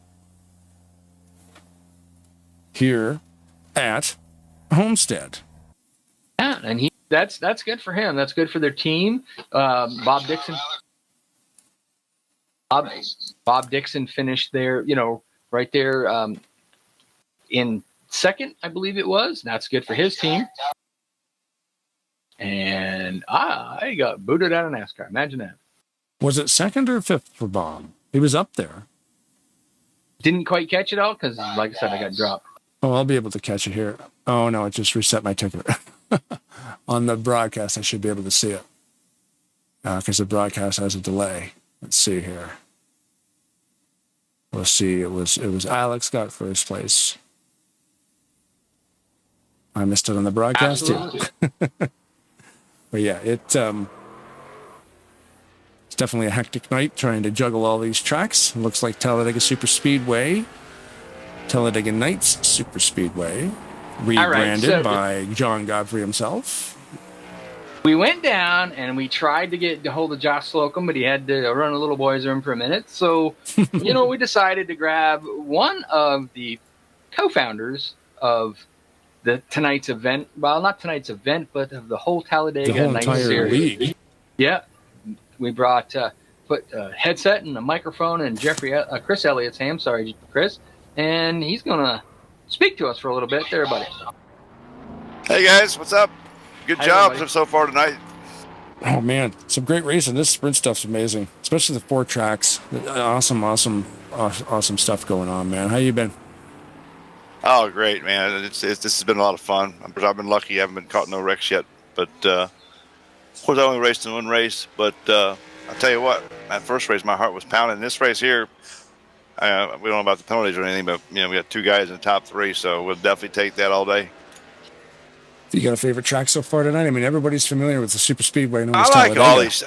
There's not a track here that we're running tonight that I don't like. So that's all I can say. They're all good tracks.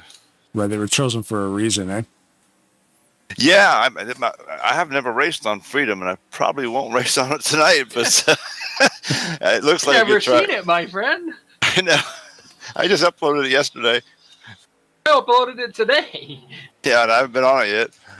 Yeah, we were having fun with Freedom because there's a pit stall out in the middle of the grass in the infield, which makes I no heard sense. about that. Yeah, what's up with that?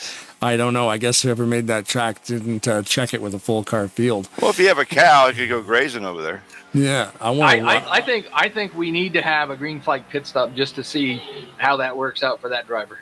I'll have to check it out one time. You'd go down pit road and be like, I don't have a pit stall. Like, oh, you do. It's over there in the infield. Then they drive out there, and then you get flagged for an improper entrance. Think about it, though. If they can come off the track and right down to that and pit and then just go. No pit stall speed, no pit speed. Just pull in your stop, go, and you're gone. You're going to have a big advantage. Oh, yeah. So, Jeff, you're sorry, Jeff. I keep saying that, Jeff. Chris, you're There's going a to lot be of Jeffs running. in here. You wouldn't be wrong. I've been called worse. I just don't remember when. Worse than Jeff? I don't know. But you're going to start up the Tuesday night Back in the Future series relatively soon, next month, I believe, right? Yes, we're really excited. I've got you, Rod, as my counterpart in that night, and of course Keith's doing the Air 88s on Monday. Yeah, I want to say it's going to be a lot different than Talladega Nights, but yet it's the same. You know what I mean? We're going to try to keep running a bunch of nights, a bunch of different mods. Jeffrey's taking a little break, but doing the thing he likes to do. So, and just that only, and just raise as a driver. So I think that's great. So hopefully all these guys will come back and kind of keep this thing going. Just won't be called Talladega Nights, unfortunately. I really like that name, but I like the Primetime Racing League too. It's already up on the server on Race LM. I've noticed it today, so that was pretty exciting. And I'm looking forward to the Tuesday night deal. I was fortunate enough that the league that I was running closed down for the winter series. I came over here under a recommendation from Larry D, which I see that he's not here tonight. So unfortunately he isn't, but I miss him and hopefully he's doing better. I jumped in there and I just jumped in on a Monday to try to get ready for Thursday because that's the type of person I am. I want to be ready, prepared. Oh, come in and race with us. So I started running with you guys on Monday and the Drivers with Integrity, and then I jumped in onto the Back to the Future with you, and I enjoyed it very much. Yeah, oh, sorry. Go ahead, Brian. Oh no, I was just going to say those nights were a lot of fun too because there's with different mods, different tracks, different groups of drivers. The Aero 88s and the Back to the Futures and all the little experimentation is cool. So, I mean, I'm thinking about putting the broadcast aside for a little bit. And I really do want to get back out on the track with you guys. That would be awesome, Blaine. Get you out there with us, buddy. Yeah, I got to start doing it because this is a full-time deal presenting the way this thing looks. And I hope think, we're paying you triple for tonight. Yes, yeah, we're getting OT tonight. But yeah, man, those other, I just want to get back into the racing again. If it's those nights or a different night, a different league or somewhere. I mean, there's no shortage of leagues around here to start racing. So, hey Chris, you guys might see me back on the track. Chris, you know what I can't wait for? Kick his butt. Yeah. It won't I'm be hard. I'm gonna help him win. He has no idea, does he, buddy? Well. It's different, but he'll be all right. Blaine's pretty talented. I did well. driver. I did very well in your league over there. I won some races. I have tracks that I run great at, and I have tracks that I don't run so great at. Set up, play some part of that, but I had so much fun racing with you, Denny Carroll, Greg Lovell, Dan Lovell, all them guys. We had so much fun. No Talladega, no Daytona. I loved it. Yep, and it's all original tracks. And it kind of remind me of the days we first started playing this game 20 years ago. Yep. Yeah. And is the cup? In case people don't know, it's the regular cup mod and regular game tracks and regular fast setup, just like we all started. The funny thing was, I've always run a 72 car. So when you guys were doing that original mod, I got in there a couple times and raced with you. I put a external hard drive in with all my backups on it. And I found a car file that I had painted in November 2003. And I just ran it. I didn't edit it. It looked like garbage, but I'm like, you know what? I painted this 20 years ago, so I'm going to run it. You know what I ran, which this is funny. Okay. So quite a few years ago, because that obviously the Cup Mod's been around for a while. They was a league that I ran with, and they had what they call the Bush Series. They ran the Cup Mod, and it was their entry level league. So I was trying to paint up a car for it. My daughter at the time was probably about 4, and she said, "Dad, can I paint a car?" She goes, "Can I paint?" She goes, "Dad, can I paint a car?" And I'm like, "Yeah, sure." So I just opened up a layer, painted white, and she just had a blast. And then she changed, "Dad, I want to change color." Change color. We did it. And when she got done, she goes, "I'm done." I put sponsors on it, threw numbers on it. It was a 31. And I ran it, and I won a championship with it. And then they were like, "Well, it's this and that." So I just really quickly went in, pulled a layer of that number off, put a 19 on it, and I went racing with it and had a blast until I was able to get a mellow yellow, because I drive mellow yellow cars. But it was fun being able to drive the car that my daughter had painted. That's awesome. My cup car I ran in Back to the Future these last 3 seasons with Italian Nights is the same exact paint cup car I ran in 2003. Nice. See, same page. You're on the same page as me. Yep. Go back and find that old file. Casey Kane or the Bill Elliott Dodge? No, it's a Doritos 9 actually. Oh, the Doritos. Okay. Yeah, I remember you running that too. Yep, I got a picture of it on the wall on a plaque from 2004, so I know I had it back then. So that's almost the very beginning. That's awesome. I love how Windows has those date stamps, sort by date. And I'm like, wow, like it was like, November or something in 2003, not even a year that game had been out. And it was BSRL. The BSR track that Rodney made. Yeah. Italian track. BSR was also BSRL, the racing league in 2004. I think Rodney might have painted that original cup car for me. I'm looking at it on the wall right now. Holy moly. Because we used to race together back then in the days, 20 years ago. Talking about a talented painter. I mean, man, is wicked. The guy must have 16 terabytes of car files. Oh, yeah, at least. I have a big one. I guarantee it ain't that much. I mean, I got mine on a 250 gig hard drive, so you know what I mean? It's he's got to have a bigger one than that. Probably. I mean, Rodney's painted so many cars. He'd probably tell you in the YouTube chat, his I can't remember how big he said the file was, the directory of NASCAR Racing 2003. Mine's about 30-something gigs, I think. I believe his was about 4 times the size of that. Just crazy. if you take it all, and like he said too, like you have to zip them up and put them on external drives just to keep them all, organized to be able to find them because there's too many, zip them up, store them, zip them up, store them, and just back them up, back them up, back them up. So then, when you guys run an original cup mod and you run the original tracks only, I'm like, well, that's the way it was in 2003. Let's go find a car I painted in 2003, and I still have all that stuff, and it's super cool. I quit. Rodney Sullen says in the YouTube chat, I quit painting and racing from 2005 to 2020. Wow. Well, you got kids and ball games and school and college. We got to get that done, and then we get back on the saddle and start racing again. That was the thing. I got out of it for a while too, and then it popped up on a YouTube feed, and I'm like, oh, I love that game. That was like my favorite NASCAR game ever. And then I looked at the date on this thing, and I'm like, that's a live broadcast from, like, people are still playing this, and then that got me back into it. Can you guys move me back up? Yeah, buddy, let's do that. Thanks for chatting, Chris. Thanks, guys. For coming up, talking with us. You have good luck for the rest of the night. Maybe we'll talk to you again a little later. All right, sounds good, guys. Thanks. Thanks, bud. I don't know if you were watching qualifying, but I know we were chatting with Chris Elliott there. Greg Lovell had the pole, and then all of a sudden, Ken Roberts went down and stole it from him, and then Bob Seminara got second. Yeah, stole it last minute from him. Wow. Yeah, to the grid we go. Oh, speaking of grids, I guess that means I need to get rid of my car, right? So far, though, the Pennzoil Chevrolets are not necessarily been dominating every qualifying, but they have been right there every time. And right now, they're front row, but 1 and 2, with Ken Roberts on the inside in the 55 Pennzoil Chevrolet and Bob Seminara, the Biscuit Seminara. We cannot forget that. And the 712 Chevrolet on the outside.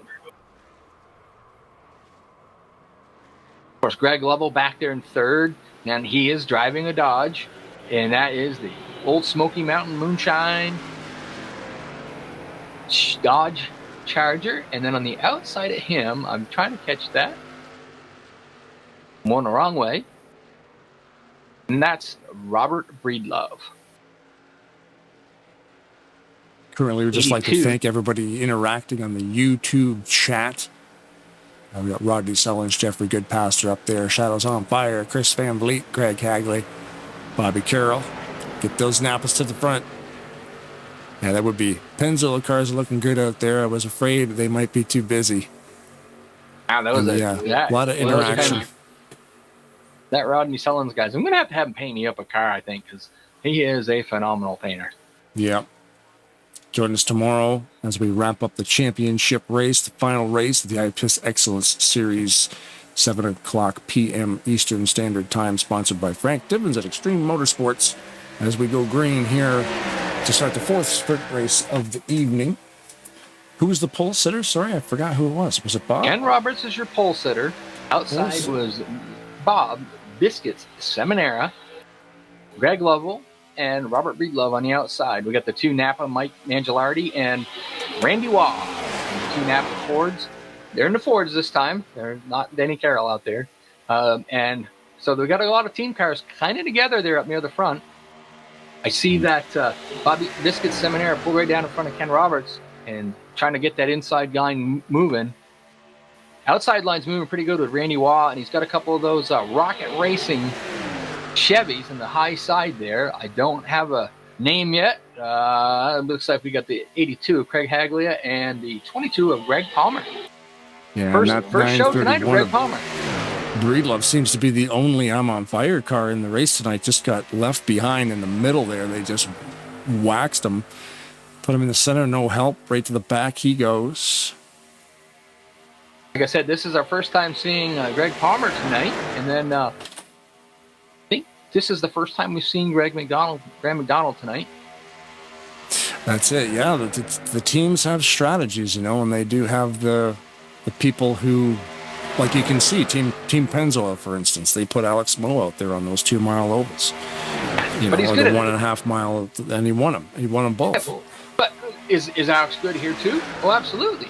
But Ken Roberts is going to run probably up there near the front, and Bob Biscuit Seminara. So, you know, it makes sense to putting Alex on the tracks that, you know, he's going to dominate a little bit more at than instead of putting him at the big tracks where we're 4 wide. Oh yeah, way 4 wide. But like you said, yeah, Alex, like he's really, really good on those shorter tracks, so they knew who to put out there. And then he's like, "I'll sit for Talladega. I don't need to be out there." But he went out there on the shorter tracks and won 2 of them. So good call by Team Pennzoil. And now they're leading this race 1-2 with Roberts and Seminara. Don't adjust your screen. Yes, they are 3 wide, and they will run like that. Probably most of the race being a sprint race.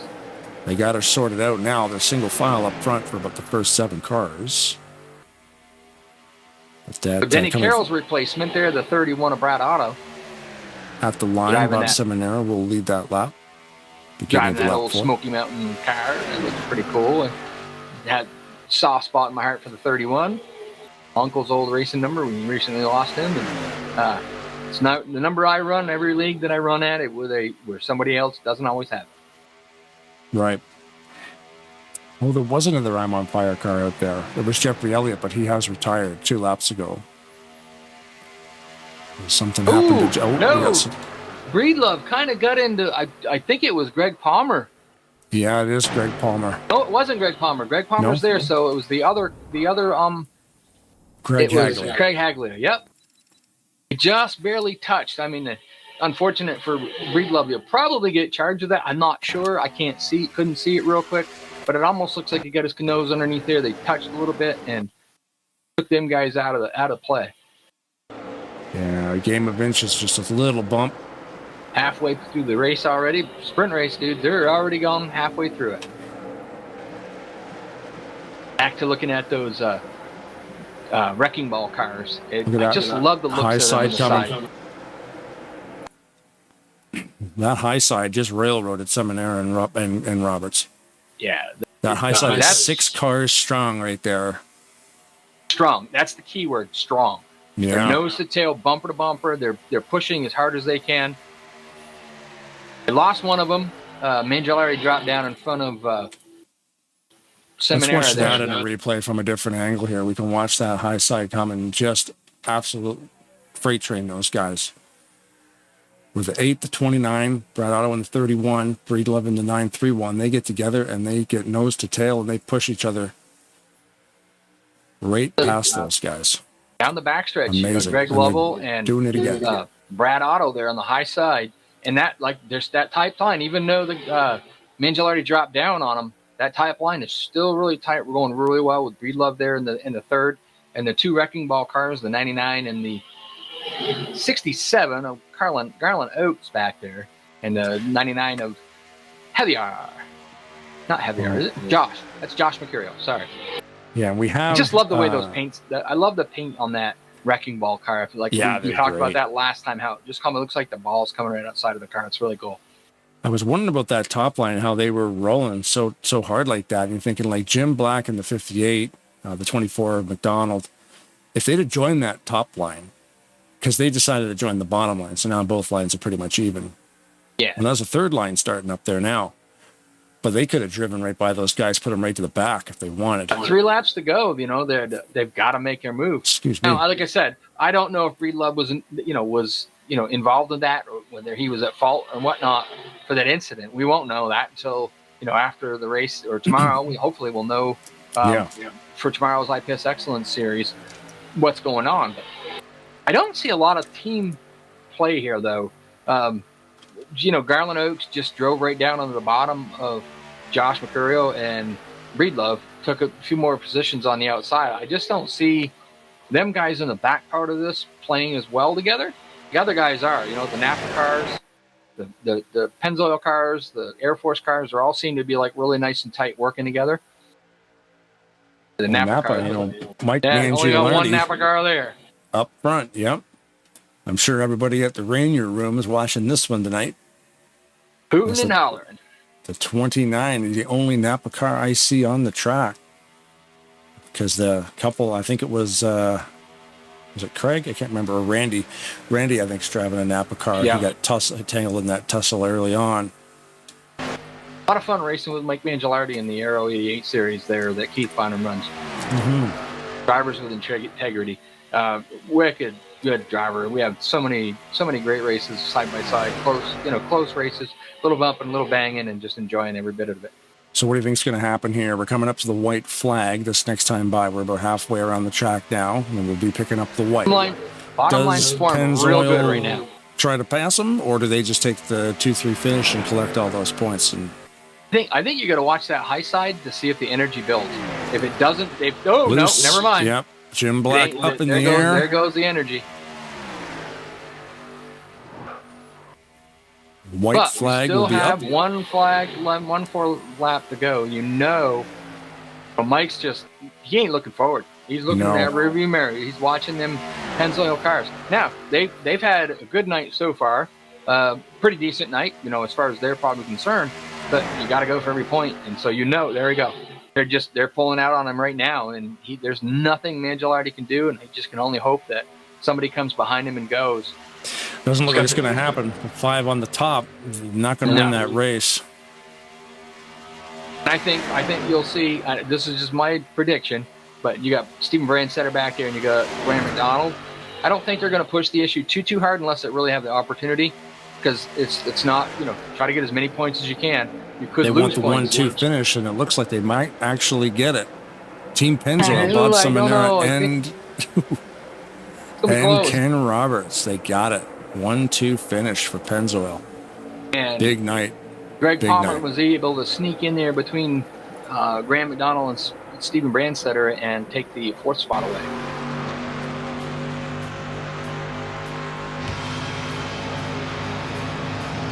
As always, these sprint races don't disappoint. They just go by so quick.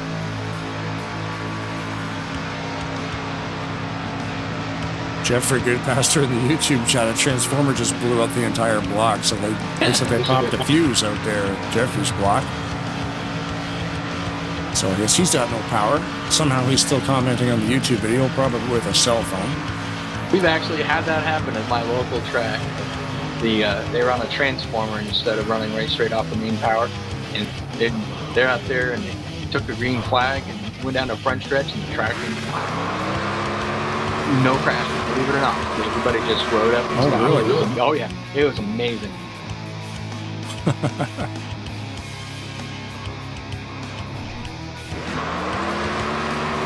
Bob Seminara lighting up the tires there. Trying to find a good camera angle that we can actually see the car on the burnout.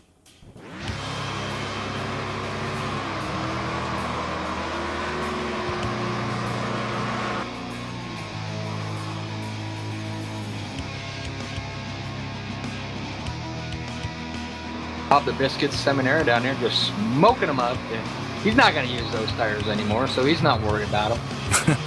Congratulations on the win, Bob. 1-2 finish for Team Pennzoil. Yeah, thank you. That was pretty good. My calculations, if you guys have got no penalties, right now you guys are doing pretty darn good. Yeah, a bunch of wins there so far. So I think there's still a bunch to go, but we're doing good. Only 4 more races. Anything can happen. Yeah, we're just getting started, apparently. Well, apparently, switching to this new team's working out pretty good for you. I like this. Yep. And me and Kenny were right there together the whole race. Qualified up front. We're just watching the lines behind us. So it was pretty good. I'll ask you the same question I asked somebody earlier. Do you like the idea that you can qualify and not the lotto qualifying? Do you like that better? Yeah, I learned a while back how to qualify. It was very important back in the day. And then they changed it up on us. So, yeah, I'd rather qualify. It avoids that chaos on pit road, with everybody mixed up with the front runners and the back runners. So, but anyway, they want to do it. It's fine. But it was good to qualify. Very good race. Thank you. We're not going to keep you very long. So if there's, every once in a while we have people shouting you out here on the Tarnation TV broadcast. Yeah, Shadows on Yeah. Fire's in there. Yeah, that's probably Quentin, right? Oh yeah. Q's in there. Shadows on Fire on all the YouTube and Spotify. Check out his music.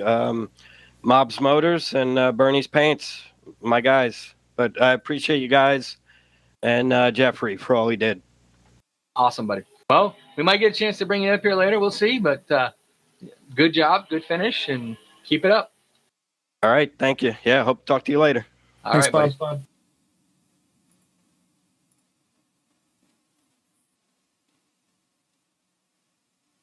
As Very is good. tradition here on Tarnation TV, the drivers have absolutely no control of when we kidnap them. So get ready, guys. We might just kidnap you, bring you into the booth, force you to speak.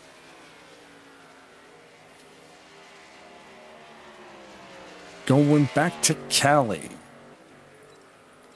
My job. All right. So I went down to see if I could grab Jeffrey Elliott to, just halfway point. Let's bring him up. Let's talk to him. Let's see how things are going. Talk to us. Talk to us. He says, I'm in the next race. So we grabbed the race winner of race 2, I think it was. Josh, is that correct? Nope. No, that was 3. No, okay. So, no. Josh sorry, hasn't right. won tonight. You were the second place finisher. Sorry. My bad. What we're trying to do is we already interviewed Alex. So we thought you got second. So we were like, hey, let's throw him up here. Let's talk to him. Oh, yeah, no problem. So, how's the night going? Oh, it's pretty wild, man. This is awesome. It's great to be a part of. And, yeah, that race was crazy. I just took care of my tires on the high side there, kept them cool. And then, I don't know, it just last 5 laps, it kind of came to me. That's awesome. Like I said, we were gonna bring Alex up, but he'd already won, so we were like, we gotta get Josh. We went down there and hollered, Josh. Couldn't find you. He wasn't around. I'm like, all right, so we grabbed Chris, brought him up, chat with him. So what's the team strategy on something like this? Because you guys are all in your own rooms. There's no global chat. So are you just strictly picking drivers that are comfortable on these tracks? Are you flipping a coin? Like, what's the process? No, just see who's comfortable with each track, and like the Elliott brothers, they're going to do the next race there, California. So hopefully, you can get a 1-2 out of them because those guys are, Chris prevailed in the last one there. He was in the back and he came to the front there at the end. So I know Jeffrey, he's real good at this track too. So yeah, these guys like these tracks. I mean, we love calling different. These quick races is a great idea. Is it stressful? Is it tiring? Like, how do you guys deal with it? Yeah, I mean, we're in the 50s here. I mean, I got all the windows open. It's the last 5 laps, man. You're swimming in sweat. That's for sure. Been talking about that all night, a little bit off and on, about how people don't understand. Even though it's a sim race, you get done, you round. You're just excited. You got it done, and I know every time I get done. I don't just shut the computer off and go to bed. I got to go out and I got to turn on YouTube and relax and have a drink and go, whew, even if I finish last place, it's still pretty, keeps you pretty busy. Yeah. Chris was pretty wound up. He was out of breath there at the end of that race there, that 2 races ago there. He did a good job. And like he said his heart was pounding there at the end. It's funny. It's one of the best NASCAR simulators ever made, and that's true because you do sweat like crazy when you're racing this thing, especially if your computer is spitting out a lot of heat as well. I shut the vents in my room when I fire this up because I'm going to be in here for a few hours, and the computer itself will keep the room warm. Mine too. And the 3 screens I'm running. I got a TV and then 2 monitors, so looks like Grand Central Station. Oh, just been watching the broadcast too. You guys do a fantastic job there. Appreciate everything you do. Well, thank you. We're going to racing in this race. Oh, sorry, Rod. What'd you say? I was just going to say we were going to get him back down here, but go ahead. Oh no, I was kind of going to say the same thing. I said, are you competing in this race, or are you sitting this one out? No, I'm gonna the Elliott brothers. They're gonna run this race there. So run this one. Cool. Yeah. Well, I was going to give the opportunity. We're not keeping people for too long. Give me the opportunity to give shout outs to people, and we're going to get back to the next race. Yeah, appreciate it, guys. And again, awesome job. And thanks for everything you guys all do. And also thanks to Talladega Nights. And this is an awesome way to end a great a great deal that they've had for the last 2+ years or whatever, and hopefully it all continues on with Prime Racing, and hopefully we'll see all guys there. Very cool. Yeah, man, I'll be there. I'll be driving. Me too. Let's do it. Appreciate Thanks, it. Josh. Thanks, All guys. right, Josh. Thanks for coming up and talking to us for a little bit. Good luck for the rest of the night. Glenn, I'm sure we'll see you out there in a couple more races here to come. Thanks. Appreciate it. Josh Slocum, the driver of the number 2 in the I'm on Fire team, letting the Elliots do all the work this evening. Are we there? I think we are there. Okay, buddy, fired up here. One thing I do like about this that is definitely different than what we do on Sunday night is we actually get a chance to bring more drivers up and talk a little bit more with them in between the races, because we have, we don't get 5 minutes between the races. Yeah, we do. We get a little bit of a break. Then we got the qualifying where, still. So we're roughly about 7 minutes in between, but we get to pull drivers up, chat with them, talk to them a little bit about how their night's going. To me, that's fun. Yeah, it's super cool. It's a different kind of event because there is a little bit of time to kill in between races. So it's neat that we can have a chance to chat with different people, because we try to do that in some races, and sometimes it's just, there's a lot going on and you don't want to bother guys, especially the admins, but and of this course, is a lot more fun. And of course, sometimes, you'll have drivers that get wrecked out. You don't want to grab them, Mhm. Even though it's a game to some, similar to others, they're still, people's feelings get hurt, whatever, when things happens and you don't feel like you got kind of driven the right way or whatever. And so, this here, we get a chance to grab different drivers and talk to them and find out how their night's going. And, the people that, some of them, we don't even get a normal chance to talk to. I do want to find out, there's a driver that I want to find out if he is in this one, though, for sure. We talked about this last Sunday, and then we didn't do it. Okay, because you might not want to pull too many people right now. They are qualifying. I know that. I'm not going to do that. But remember, we talked about the Canadian logo. The lingo. Yeah. And Yeah, Graham's been out here a few times. And I don't think Graham's in there. So I'm gonna pop down there and see if Graham's busy and see if we can snag him for a little bit. Yeah, if he's not racing, we'll chat with him. Absolutely. He doesn't like to chat too much, but we can definitely get a few lines out of him, give him some airtime. We'll poke him a little bit. This will be race number 5. So the poll, we're qualifying right now. Actually, we just quit. It looks like Chris Elliott so far has a pretty good lap. Frank Divins up there too. So we Graham McDonald. We pulled Graham McDonald over, give him a headset and give him the necessary requirements to be able to talk to us. So first, welcome up to the booth, Graham. Thank you. It's funny. At the end of one of the broadcasts a few weeks ago, I was doing like my Canadian impression, I am Canadian, but I was speaking in tongues, and Rod was like, had no idea what I was saying. I got part of it right. Yeah.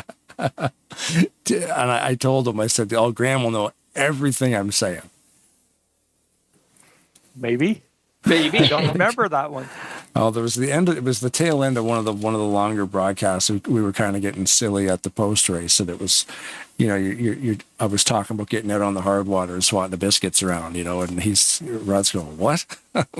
Okay, yeah, I remember that. Yeah. So it's or like, the old cow pucky. Yeah. Have you had your Tim? Did you go to Tim's today? And people are like, why does everybody always want to go to Tim's? Like they just think you're talking about a guy. I'm like, no, we're talking about a coffee shop. So it's the whole Canadian lingo is pretty funny. And then of course we ramp it up too, because people are from different parts of the country, and it's fun to impersonate the East Coasters and all the guys up north. And sometimes it's a whole different language. It's just like, I know it's English, but I can't even understand what these guys are saying. Have you ever worked with anybody from the East Coast? Like I worked with a bunch of Newfoundlanders, and those guys were amazing. And it's almost like a different language completely. I had somebody from Newfoundland as a neighbor one time. I worked with a bunch of dudes from Newfoundland, and then a bunch of Cape Bretoners as well. So they're all East Coast, and then Cape Breton and Newfoundland have different, similar, but they're very different. Like I said, I had to almost learn a new language. It was crazy. Yeah, and something you say here means something different there. Yeah. Oh yeah. Yeah. Yeah. He ripped that off, and I went, okay. There's something about hockey, and that's about all he got about it. Something in there is hockey. Yeah, it's usually that's a good guess when you're doing a Canadian thing. Hockey's a good guess. So, end of your racing. You've had some pretty good racing tonight. Yeah, not too bad. I needed a little bit more of a push than that last one. Yeah. Are you on schedule to race? Obviously, in these next 3. Yeah, I think I'll do Freedom again. Oh, you like that one, do you? Yeah, I like it better than Homestead. Oh, perfect. Yeah, as long as you don't get that pit stall that's out in the middle of the grass. And we got the first appearance tonight of Frank Divins in the 09 Dark Horse Napa on the pole, because we were told that he was going to be a little late tonight, and then Jeffrey Elliott Chris Elliott on the outside. I was going to say thanks again, Graham, for talking to us here before the race starts. Anybody and thank you. Anybody want to thank real quick? I want to thank Graham too, because he's sponsored the broadcast a couple times. So thanks, Graham, for your support. Yeah, no problem. Hopefully we can do it again. Good luck tonight, buddy. Have a good time. Yeah. And I want to say you disappointed me. You didn't make the chase on Sunday. I was pulling for you, buddy. Yeah, well, at the end there, I think I just got shuffled out. Yes, yeah, you did. There's a kind of. Oh, we got a spin already in turn 2. Yep, off Frank the Divins front row. All right, Graham, we're going to get you out of here, bud. Thanks for coming up and talk to us. Okay. Thanks, Graham. Have a good night. Frank Divins is around from the pole position. We got, let's see the car. Oh, Perry Bone is around with Brad Otto nose to nose. This got shuffled up a lot on lap 1. Brian Level's back there. Heavy Underground. Obviously, Frank Divins. So from Brad 8th place Otto to 1st, Jeremy Jeffries is now the leader, followed by Bob Dixon and Denny Carroll and Jeffrey Elliott. And then we've got a couple second gap back to Chris Elliott behind him, Jim Black behind him, Mark Paglia, Darlin Oaks, Grant Wesley, Alex Moe, Frank Divins, Javier Negron. It looks like they're going pretty slow. About a 6-car back breakaway. there. Almost a 6-car kind of breakaway. Yeah. Everybody but On Fire lost a teammate. Brad The Otto, two On Hunsbury. Fire teammate, the 2 Elliott boys, they're right there, kind of right now about 3rd, I think 4th and 5th, but looking for a little bit more. Yeah. So the back of the pack has definitely been shuffled. We'll focus on the front of the pack here. Pretty wild start there. It was going great, and then just a little bit of a spinorama. And I think it's the second Dodge in the field there, the Napa cars. Yep. Got Denny Carroll pulled into 2nd place right now, right behind Jeremy Jeffries. Rocket Racing Chevy, I believe that's what they're running up there. They are. Rocket Racing Chevys are. Elliott Brothers and the I'm on Fire cars trying to get around Bob Dixon. Jeffrey was able to do it. Chris almost had him. He's going to have to take another shot. He slipped in the turn there. It's going to be hard to call right now. I mean, I think between the Pennzoil cars and the I'm on Fire cars, they both have had some pretty good runs. Yeah, the Pennzoil's dominated a couple of races for sure. And it looks like there is a maximum driver. You're only allowed to have 2 drivers in an event, or in a race, because we've only seen a maximum of 2. Remember earlier, though, we don't know for sure. If I had to guess, Robert Breedglove was possibly the incident, and then that's a last place minus 10 points, which would hurt the I'm on Fire team. Yeah, we still got 3. This race and 3 more to go, so anything can happen. And having 2 drivers in each sprint is good because if your team has 5 drivers, or if your team has 3 drivers, you're always going to be able to get 2 drivers in the race. Because I noticed looking at TeamSpeak, there is a couple of teams like, Team Napa has 5, Team Wrecking Ball has 5. But then Shake and Bake has 4, Thunderbirds has 4, Tarnation TV Turbo only has 3 drivers. So those guys got their night cut out for them, man. Jim Black, Perry Bonham, and Pat McCarskey. There's, only one of them's allowed to sit each race. Technically, the other 2 others were there, but some of them couldn't make it tonight. Some of them did get replacement drivers, but there was only just but so many replacement drivers out there to go around. Brad Otto is about to go a lap down to our leader, Jeremy Jeffries. Yep. And that's a Rocket Chevrolet. It's a good setup because every race has 2 drivers on a team bringing points out. So even if your team, like you said, even if you are Team Tarnation TV Turbo with Perry Baum, Pat McCarskey, and Jim Black, you're still collecting points for 2 cars every race. So even though you've only got 3 drivers compared to another team that might have 5 that showed up tonight, ooh, Denny Carroll you're still collecting those points. It off 4. He did. Oh, then he went down and took out one of the Tarnation cars. Yeah. But at least that way, a team that's only got 3 drivers is still able to accumulate the same amount of points. So at the end of the day, it'll be a close race. And tomorrow we will have, in the next couple of days, I should say, we should have a final count on the points and who wins the night. And these administrators are going to have to peel through 8 races worth of replays to figure out who wins this thing. So tomorrow morning, the admins and a few of the team captains will all get together and they'll go through all the incident points. Basically, anybody that they feel that caused an incident, they will go through. Team captains will get a vote, admins will get a vote, and they decide whether or not that person was at fault. And if they were, last place points -10. So that can really hurt your team. It can, yep. And at the end of the day, it's a lot of work that's got to be done. So thank you for the league owners and all the administrators that are doing that. Because Rod and we don't want to do it. You think it's that we're all done after the race and everything's done, but they've got probably a couple hours of just sorting through stuff tomorrow. That's where the word simulator comes back, The race might be done, but it ain't over. Nope. The work is not complete when this checkered flag rolls on the final race tonight.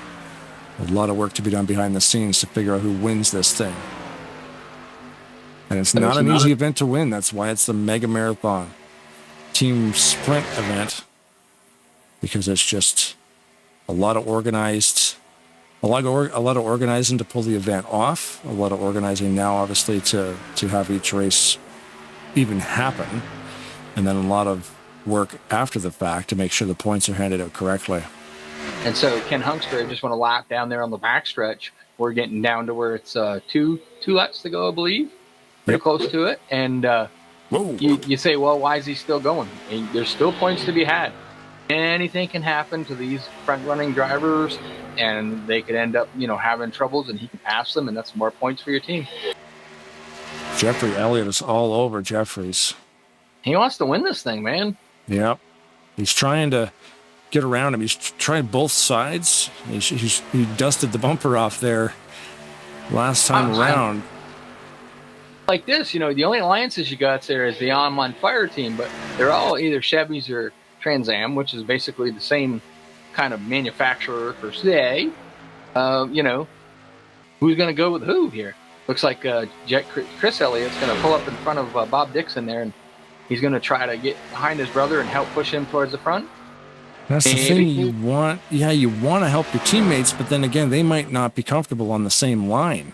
Oh, here it is. They've hooked up now on that top line to give them a little push. Yeah. And that definitely the draft isn't super big here, but it is big.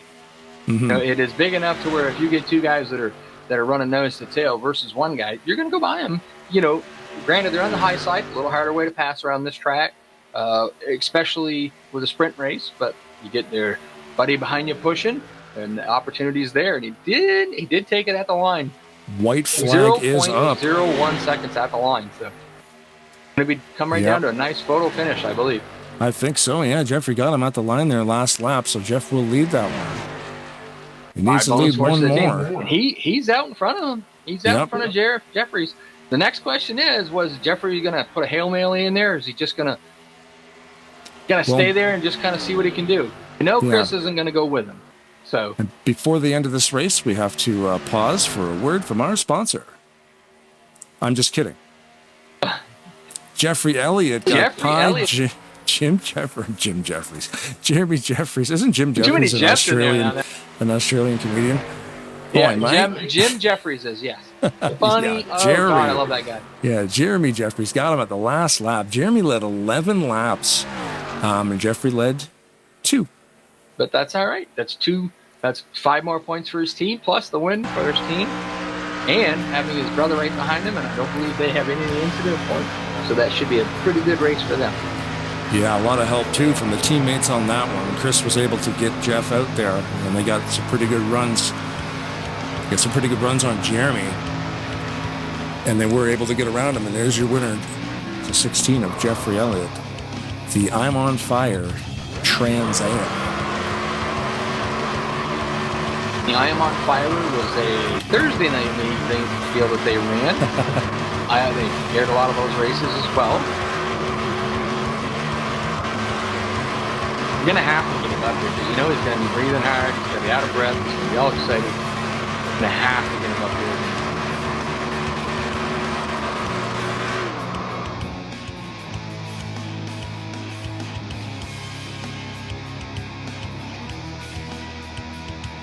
here. There it is.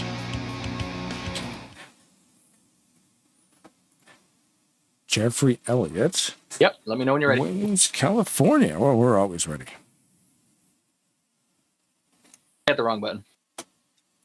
Who won the qualifying on that one? It was Frank Evans. I'm gonna grab Jim. He's just Jim. We're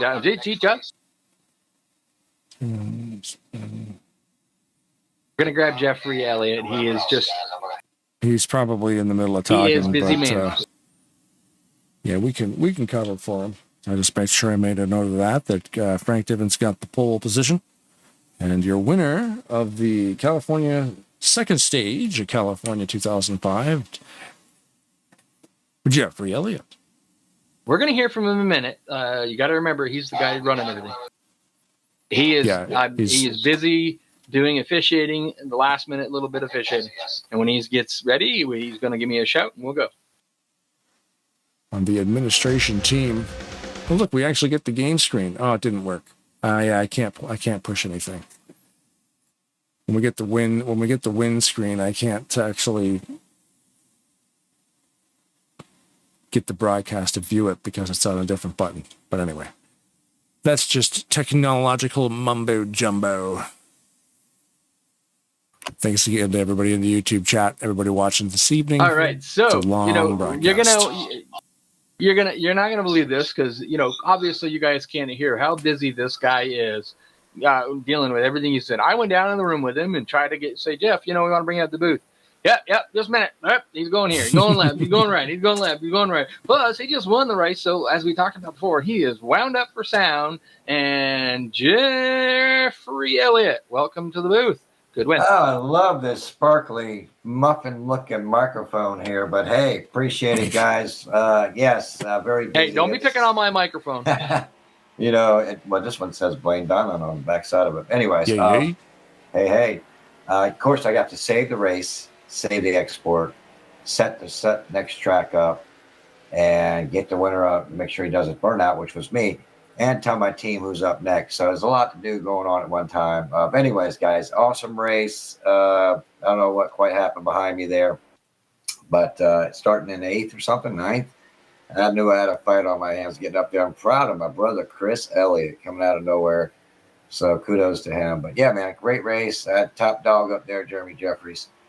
And I knew it was going to be tough to get around him. And, of course, Denny, I think he blocking too much, trying to get down there and try to hold that low line. And for me getting around him and just went around. And fortunately for him, he just could have fight it out a little bit of different strategy there. But I felt bad for him. But, hey, man, race goes on, and I'll take that victory. Absolutely. A lot of help from Chris, too, to give you the push. Was that Yes. part of the strategy, or it just sort of happened? I think he was actually faster. I mean, I think by him helping me there, Bobby Dixon was putting up a fight. And so, yeah, by him helping me actually hurt him a little bit. And then he got stuck fighting 45 again, Bob Dixon. And I just couldn't get back up there in time. But I knew I had the car in the long run. I boost my qualifying. I ran a 26-1, which wasn't very good. I booted back to 32-1 steering ratio and saved those tires a little bit. And last 3 laps, go time. Yeah, you're always changing that ratio, eh? Yeah, I like to run 32-1 on everything. It just I'm a slow starter, but a strong finisher. Oh, okay. Oh, you run 32-1 every single track. Every track. I rather start off a little slow and have better stuff at the end, especially tracks like this. And I can save tires better with a lower one. And people go the opposite. Some people go down 24. That's like me. I go down with it to save tires and make the car handle better. So yeah. Yeah, it's weird. Everybody drives differently, you know. Cool to learn different things from different people like yourself that do that. And to me, if I run a lower ratio, it eats up my tires.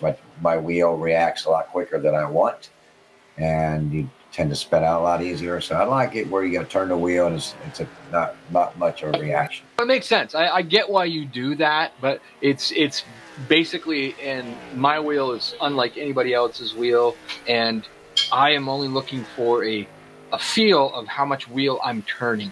You know, if that makes any sense. If I'm required to turn the wheel a little bit more than I want to, then I lower it so that it just comes to a certain point. That's all I'm looking for. And I'm sure every wheel is. Oh yeah. Like I run 40 linearity. People are like, "What?" I'm like, "Yeah, because maybe I got a $10 Xbox wheel I bought that's 30 years old from a consignment shop for $10. And let me tell you, this wheel is just as good as any Fantech out there. Bring it on, Fantex. I'm ready." Dude, that's the thing.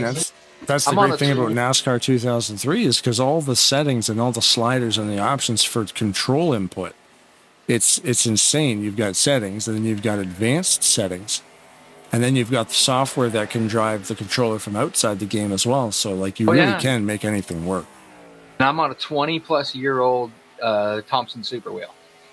And you know, we got guys that race like with joysticks. Like I believe it's Andrew Miller. Andrew Miller. He races with a joystick, and that guy is phenomenal. And he is. And give it up to Andrew to do that. We used to do that with game pads back when the game started in 1999. But yeah, back to you know, when I go through these corners, last 5 laps, you can steer the car, or I kick the wheel left to right before they go entering the corner to kick that back end out. And I can run that low lane by doing that. If you just drive and steer the steering wheel, you tend to get let up or you're going to slide up. Or if you kick it like that, you can get through there quickly. But it's all about technique, guys, and doing this for 24 years. So, and it took 10 years to catch my brother's level, and I got surpassed him. But anyway, nice. Are you racing in this one? I'm a little younger too, you know. You're not in this one. You want to come up here and play broadcaster for a minute, or you want to go down there and you still running around like a head with your chicken cut off? No, I don't have much to say during the qualifying here. I'd like you to maybe interview a couple of different guys in qualifying here. Maybe bring another guy like, well, I don't know who's in the next race. That's the problem. We don't have that information like we did the last time, so we really don't know until qualifying and this starts. is all probably, like last-minute decisions, too, on team strategies, right? We wouldn't even be able to get it pre-race. Well, before I go to qualify, I'm going to go into Team Rocket and see who's not racing, so you can bring... Who he brought up here so far? Jeremy Jeffries yet? No. Okay, let me see if he's available. Okay. No, I was going to joke around with you about the Andrew Miller there. We did the SMO race. Say that right? And he got second. He actually grab Jeremy Jeffries for this qualifying couple minutes. Okay. Thanks, guys. Thank you. He raced and got. I think he won the race, and we found out a race of the thing. And of course, he was really pushing how he didn't want to do the broadcasting. Well, he just started racing over to Hobo, and so I got him really good. I'm like, yeah, after my job, are you? After my job, are you? Okay, buddy, fired up here. We put a headset and a mic on the one, the only, the number one, Jeremy Jeffries. Good run, second place. It snuggered there at the end. Good. How's the car going tonight? Car's great. The luck for our team hasn't been that great, and our qualifying has been kind of dismal. But you know, the car was fast. I was outnumbered by teammates and more importantly, brothers. I don't think there was any beating that. Yeah, it's hard to beat that. Luck plays a big part in this too. I mean, and now the only difference is you're not going to have the big race at the end where you're all in there together. You've got to play strategy. Now, we haven't found out from Jeff yet. We haven't really asked him yet, but you know, of how many people can drive. I think everybody has to at least drive a minimum of 2 races. But trying to defend the title, you guys won it last time. I don't know if I was to play some adding and subtracting here. I think there's a couple of teams that a little up on you, although I think possibly one of the drivers in the I'm on fire might be getting an incident point. Don't know. We're not going to make that call. That's their job tomorrow morning. But you guys are not doing as well as you did last time, but you're still in there and you still got 3 races. Yeah, we've had a couple of guys that got wrecked, and just, you know, sometimes it is a luck thing. We just didn't have the luck we had last time. And really, I mean, going back to the first team race, we didn't do exceptionally well in the sprint races. We did incredible in the final race. I think is what got us the win. So, I mean, we're probably doing a little worse than we were last time, but I kind of wish we had that big race at the end. We've been asking everybody, I have been at least asking everybody, you know, no more lotto qualifying. Now you got the opportunity to go out and try to do the best you can. You know, obviously you want to try to shoot for the pole. Getting out front, getting that clean air is, a lot of these tracks is definitely the best way to go. Would you rather do the lotto or do you like the qualifying? I really don't mind the lotto. I think qualifying probably should make for better racing, but I don't know if it's really changed the way the racing was. I think it's been kind of the same. So lotto qualifying, still had guys up front wrecking, still had, you know, just it looked a lot like the first team races. I don't know if it's made a difference. Although you don't have the big race at the end of the night, where you guys said you believe that's where you guys made up most of your points. So it's all sprint races tonight. Yeah, but it's a lot of fun, and glad Jeffrey and Talladega Nights put this on as their final race. Sorry to see them go, but it's good to see a new league taking over, and I think it's going to be a great thing there at the Primetime Racing League, if I can talk. Trust me, try sit up here and do this for a while.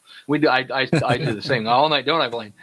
I was going to ask actually if the format of 3 tracks twice each, with that last one being a main event with long form, yellows on, pitting and all that stuff. Is that a preferred?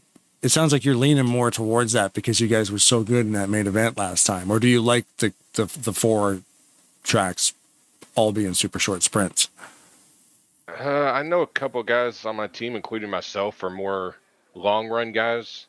So you throw us in these sprint races and we're still trying to figure out how to save the tires, but also, you know, stay up front. And, you know, it's a learning experience. I like the longer runs. I like pitting, but that's just preference. I know there's a lot of other guys, including some of my team, that would rather do this. So.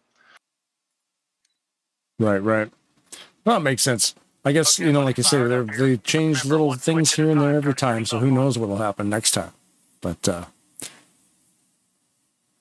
it's been a lot of fun, and it's going to be a long night, or it is a long night, I guess. But I think it's actually going by quicker than the last one did, even though it seems like there's more races going on. It seems to be going by super quick because we know they're all sprints, and there is no main event. So it's going to be a lot of work behind the scenes for the admins to get the points figured out to see which team actually wins this entire event. But it'll definitely be interesting to see the totals, because it's going to be astronomical from having an 8-race event. But yeah, Jeremy, thanks for coming up here and chatting with us too, in that little 5-minute breaks we have in between races there, man. So yeah, thanks for coming out, and thanks for racing. And we've focused on you a lot tonight because you've been up front.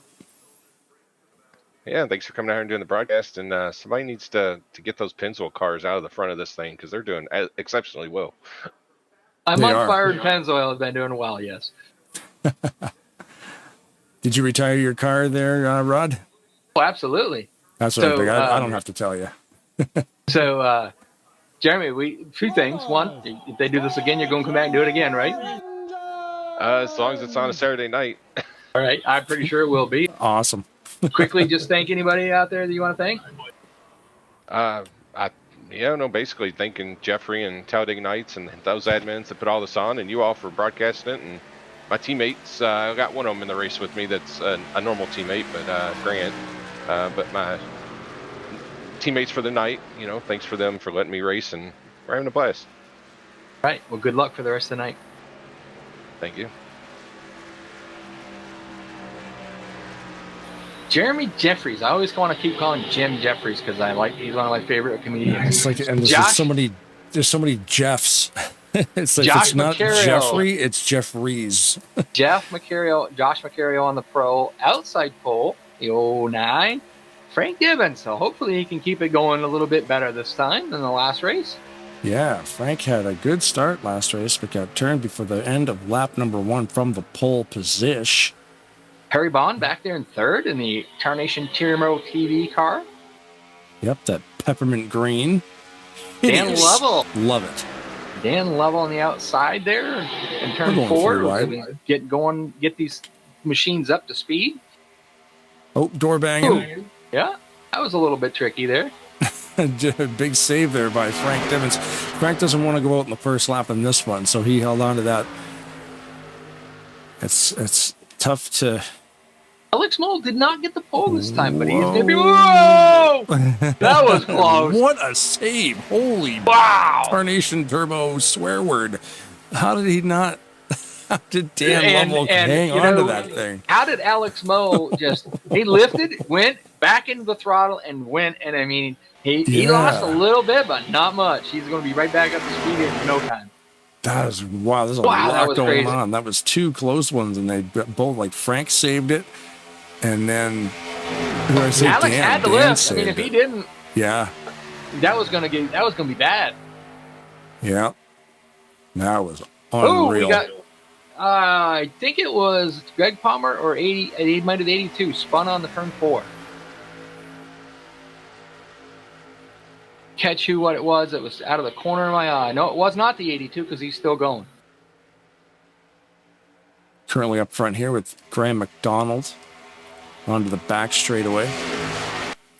I'm clicking so Harry fast. Vaughn It was the Frank 22. Divens. Greg Palmer got loose off turn 4. Well, you use the mouse to click through? You don't use the V for vehicle key? No, I just do the mouse, yeah. Sorry, I'm old school. Me too. That's why I use V for vehicle. Or Shift V to go back. Either way, yeah. Lots of different ways to control this thing. I guess it's, I'm learning as I go. Yeah, I almost don't even need the mouse. I do use the mouse to select specific cars. Yeah. But slow motion, replays and stuff, I can do it all from the keyboard. So I don't misclick and murder the race. I'm the FNG, you know what I mean? I'm the FNG. I need to learn the new ways and the better things to do it, Bob Seminara back there in 14th. Keep an eye on him. He's going to be up near the front, I believe. He's got Pat McCarsky just in front of him. And then Julius Sandoval. I hope I said his first name right. Ulysses. Ulysses. We got to get him up here because he's a riot. Yeah, he's a lot of fun. Where's he sitting here? That would back there in the 96 team Wrecking Ball. Chris Elliott's back out the 2 races in a row, which is kind of cool. Yep. Not easy to do, but he am doing it. Oh, yeah. Josh Mercurio and Denny Carroll there.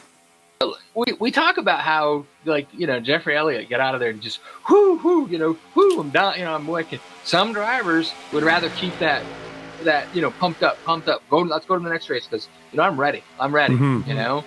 And some drivers, you get done with that, especially when you win and you've done it in that style. You're just, all right, I need a break. Frank Divens holding on to that lead, has led 5 laps here. In the Dark Horse Napa Mustang. followed by those dark Perry horses. Bond and Gray McDonald. This front pack hasn't really changed much. We do have Dan Level and Greg Level back there sniffing at Love to that see top Barry three, Bond. but Love to see Barry Bond and Graham McDonald up there running good with the boys. yeah, Perry had some bad luck there last couple races. Got spun around, but we're seeing a lot of the Tarnation TV Turbo guys because there is only 3 of them here this evening. 2 are required to start each race, so they're collecting a ton of points with very little crew. That's the good thing about it is it's a foe. I don't know if that was off the front of Graham McDonald or not, but it looked like Greg Lovell was around. Yeah, big, hard to say because hard to say the view I was looking at really it was, but somebody got touched, went around there, and we don't like to call people out, but did something wrong. Well. Pat McCarskey right there, Chris Elliott behind him, Ulysses Sandoval, Bob Seminara, Graham McDonald shuffled to the rear almost. Ken Huntsberry is back there as well. Greg Lovell. Greg Lovell was one of the drivers. Greg Lovell was one of the drivers involved in that last altercation. Yeah, unfortunately, Greg Palmer there, we just focused on him. He's 20 seconds off the pace. He lost it off turn 4, and I didn't catch to see whether he got off someone's bumper or he just, tried putting too much wheel in it. Which is something you can do here. It is not hard to do. Someone gets on the outside of it, and it kind of catches you by surprise. You just kind of turn the wheel a little bit sharper than you really meant to, and the back end of this thing, especially off the corner, has a tendency to get a little loose on you, and that might have been what happened. We're coming up to the white flag. Oh, yeah. Look at that. Race is almost over. Frank Divens has led every single lap. Mercurio did qualify on the pole. Frank was able to get in front of him. Oh, no incident points. Team Napa's looking pretty good. You got Denny Carroll's back there, about 6th spot, trying to get up through there, but last lap, he's got to do the best he can. Perry has gotten around Frank. Oh, no, look at that. That's awesome. Love to see Perry go on. A big move there, Perry Bond. Frank get loose again. Tapped. Whoa. They're going to be all right. It looks like we've got your winner. The Perry number 60. Bond. Perry Bond. Good job, Perry. We won't be able to talk to Perry, so don't bring him up. No, he can't speak. Yeah, okay. I was going to say, don't. Congratulations to Perry Bond. That's awesome, bud. That's amazing. Yeah. That's super, and the super cool. Tarnation TV Turbo car. We got to give him the flag. Yeah, I got Tarnation TV up there. That's awesome. With only 3 of these guys running tonight. These guys got to be tired, man. Out of the 3 of them, 2 of them are required to start, so they're only able to park 1 guy each race. So some of these guys are pulling some overtime. Perry going to have to burn this place to the ground right now. He might as well, right? Yep.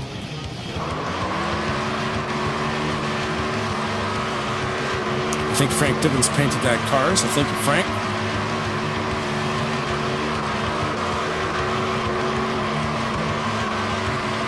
As Perry Bond burns this thing to pieces. The number 60 Tarnation TV Turbo rig. Oh, and then away he goes. Very good.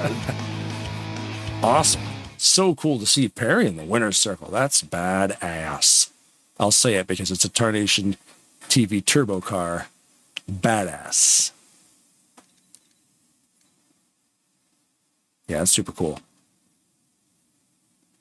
I like that.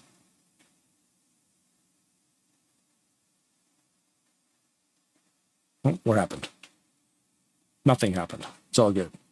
Where's my... There it is.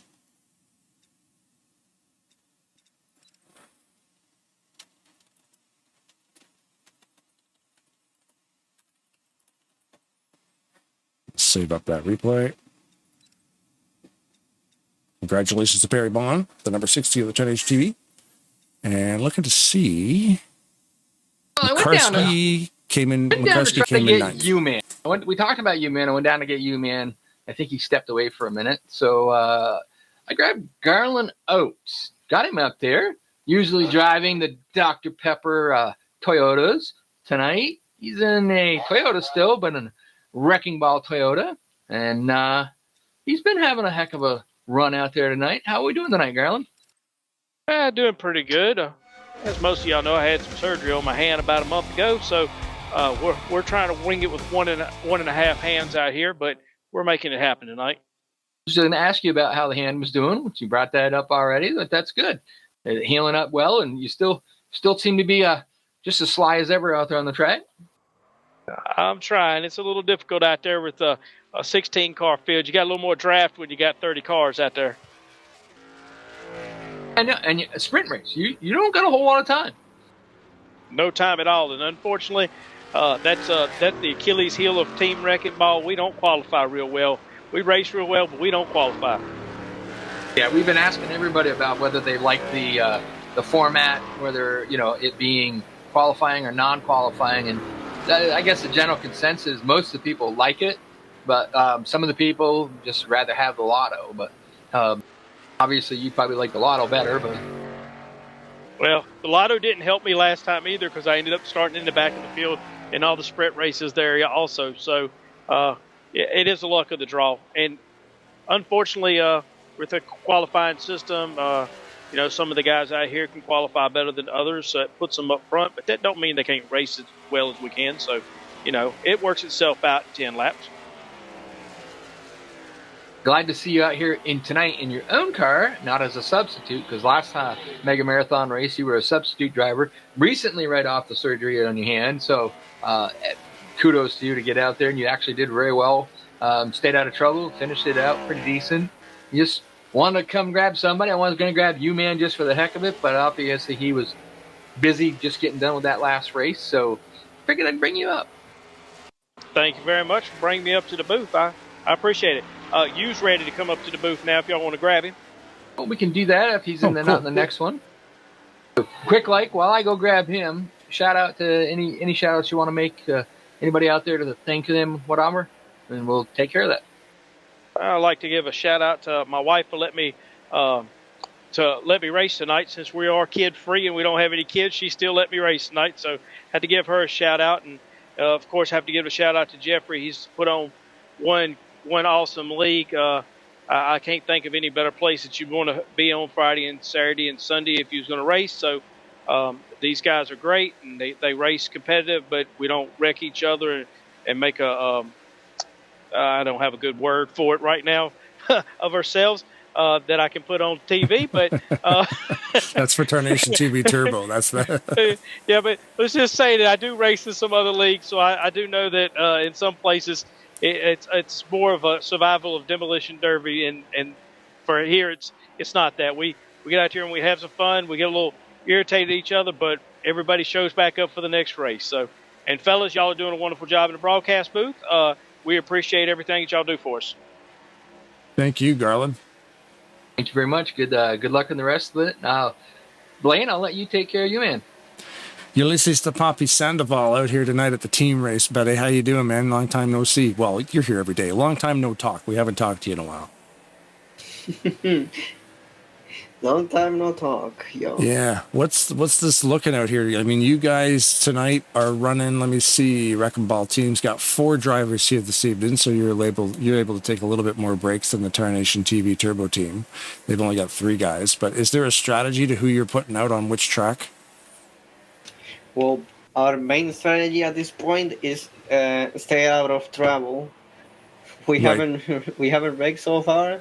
And I believe some of the teams have at least a guy who has wrecked. So with that in mind, we probably will have, even if we don't have good finishes, we will have good points. We will be good on points.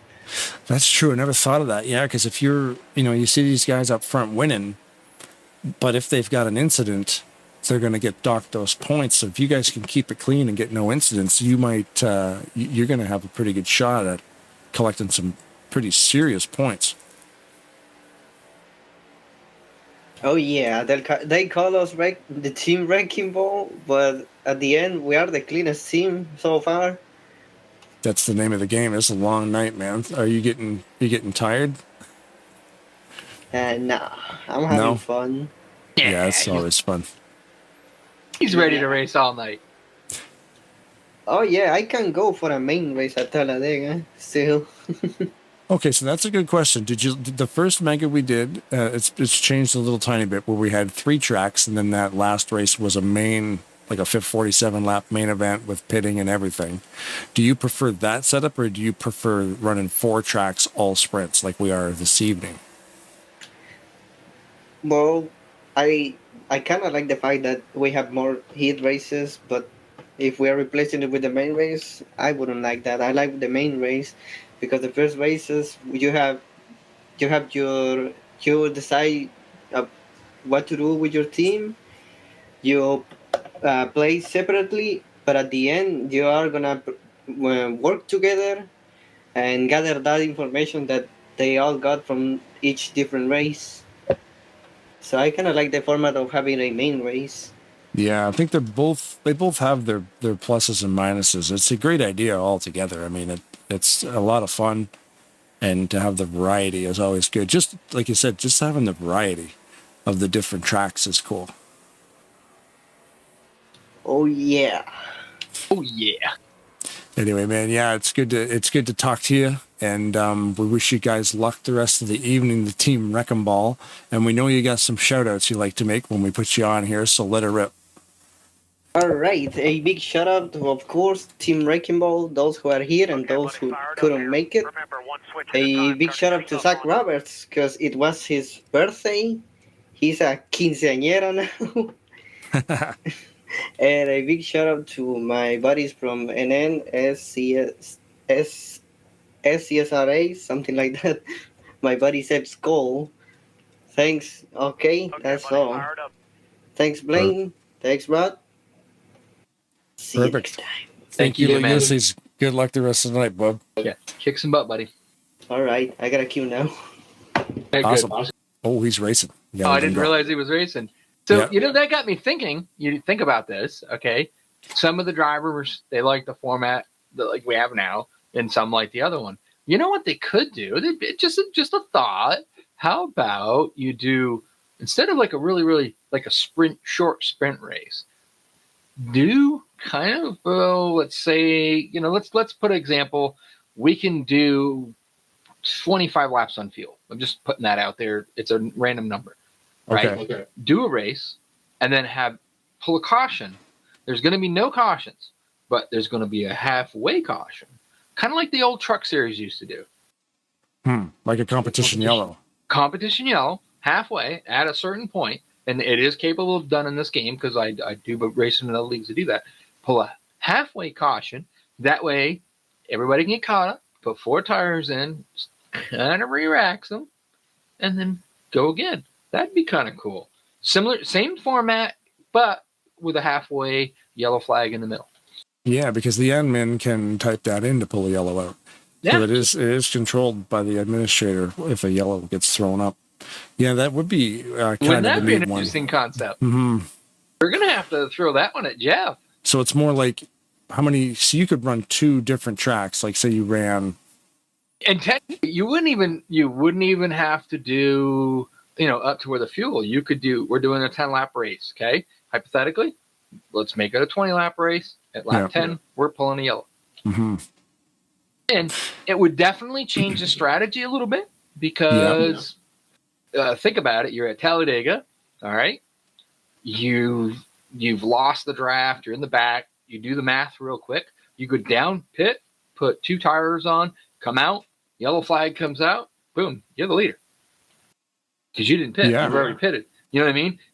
And some people may stay out. You know what I mean? It could add a totally whole new outlook of it. I mean, it'd be a different way. And there's a way of thinking, like you said, when you do the math of when that comes out, you're putting that strategy in there. Like, oh, okay. So the driver's like, yeah, all right, cool. There's a yellow that comes out at lap, whatever, cool, whatever. That the yellow's going to come out. Yeah. You know the yellow's coming out. I mean, hey, just something to throw at Jeff. It's something new, different. And it would add a totally different twist to it. Yeah. But that's why we're up here in the booth, and Jeff is the guy that runs the show. Yep, that is true.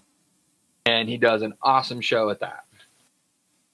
Okay, buddy, fired up here. Remember, So, our recent chatting guy. Mackenzie Weston says, "Hi, Rod Weston. Hi, Dad." Yeah. Hey, honey, happy birthday. We went out to supper today. Had our first legal drink at a bar with Dad. Happy Pretty birthday. awesome. 21 years it's old. 21 in the States. She turned 21 April 1st. She's a little April Fool's baby. Yeah, up here it's Love that 19. kid to death. Yeah, Jim Jeffries was recently up here with us. He is on the pole. Yeah, up here it's 19 is drinking age up here. Oh, I remember when I was 16 and went up there for a little while. I had a lot of fun in Montreal and Sherbrooke. Yeah, headed to Montreal next month. Got a concert we got to go to. Nice. I don't know if Sonia's still awake, but I got to say hi to her. She's my, her daughter's the girl that races with me. She's 14, races go-karts with me, and it's Josie, and she's a riot, and we have a lot of fun racing with each other, and I work. She runs my setup and whoops my butt. Nice. Oh, it looks like Jeremy Jeffries is on the pole. On Greg the pole Lovell again. outside. And we're back to Homestead on this one. Yep. A mile and a I'm half. on fire guys on the outside, and two of the Moonshine guys up there, two Napa cars up there. So it'll be interesting to see how that all plays out. Yep, Homestead, Miami, like we said before, perfect oval. Front and back straight are both 1,760 feet in length. There's nothing funny about this track. Of course, Alex Mole, where's he? Right up near the front. Let's fire this. Yep. A lot of juggling back there early on. Side-by-side racing. Greg Lovell on the outside, Jamie Jeffries on the inside.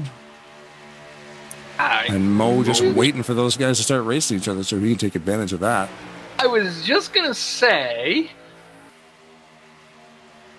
who's he going to go with? And then he started to go with Greg Lovell, and then he went down there with Jeffries. And I was like, you know. Right now, we got two of the old Smoky with Dan Lovell and Greg Lovell, up the top there. So they're up near the front. I don't think they've had any incident points so far. He got through there, and he got around Jeremy, and he's driving away from it. So at the line, it looks like Dan Lovell got him on the outside. Yeah. Two I'm on fire cars there. You got Josh Slocum, and I'm trying. Cannot see the other one because it's behind Keith Bynum. It is Jeff Elliott. Our two I'm on fire drivers out there trying to see what they can do to pad their points. We don't know. We can speculate. I think I'm on Fire's got some penalties coming, but that's just my own opinion. I don't think Old Smoky's had any. We were talking to Ulysses there in the break, and he brought up a good point that I totally forgot about. Was like, hey, we've kept our noses clean. You know, I'm like, oh yeah, because like we're seeing these guys dominating the thing. They're dominating a certain race, and then you get in a crash in the next one. I'm like, okay, yeah, who caused that crash? Because you could come out of that race with nothing. Like I said, I can't say with the, in certainty, but earlier on we had one of the I'm on fire cars. To me, it looked like he clipped the guy in the left rear. But then again, I didn't go back. I didn't review it. Like we said, it's not going to be reviewed by just one person. It's going to be Jeff Elliott, Chris Elliott, all the team leaders. Ooh, we had a Tarnation TV car got sideways back there. It looked like Jim Black in the 58. He saves it. It didn't lose all that much. Heck of a save. Yeah. Look like he was kind of skating that thing sideways. See if we can get on that there. But like I said, I think on one of the I'm on fire cars quite possibly could be getting a penalty in one of the earlier races. Just my opinion. We don't know. We really, we're trying to focus on all of this, and we don't have the time to focus on every little detail because we're halfway through the race already. Yeah, Jim got tangled up pretty hard in the wall there. Jeremy Jeffries, though, he's keeping Greg Lovell honest. He hasn't let Greg pull too far away. He pulled right back up to his rear bumper. course, he's got Alex Moe right there behind him. But if you're Alex Moe and you think, well, you know, they may be keeping track. We don't know. Rocket TV is not having a great night. And all he's got to do, even if he pushes Jeffries out to the lead and follows him to a second place finish, he might still be good for their team. We got one more race after this, so it's winding down. Every second counts. Perry Bond in the YouTube chat, a win at Freedom dedicated to Dean Front Row Gotro and Jeffrey Elliott. Rest in peace, Dean.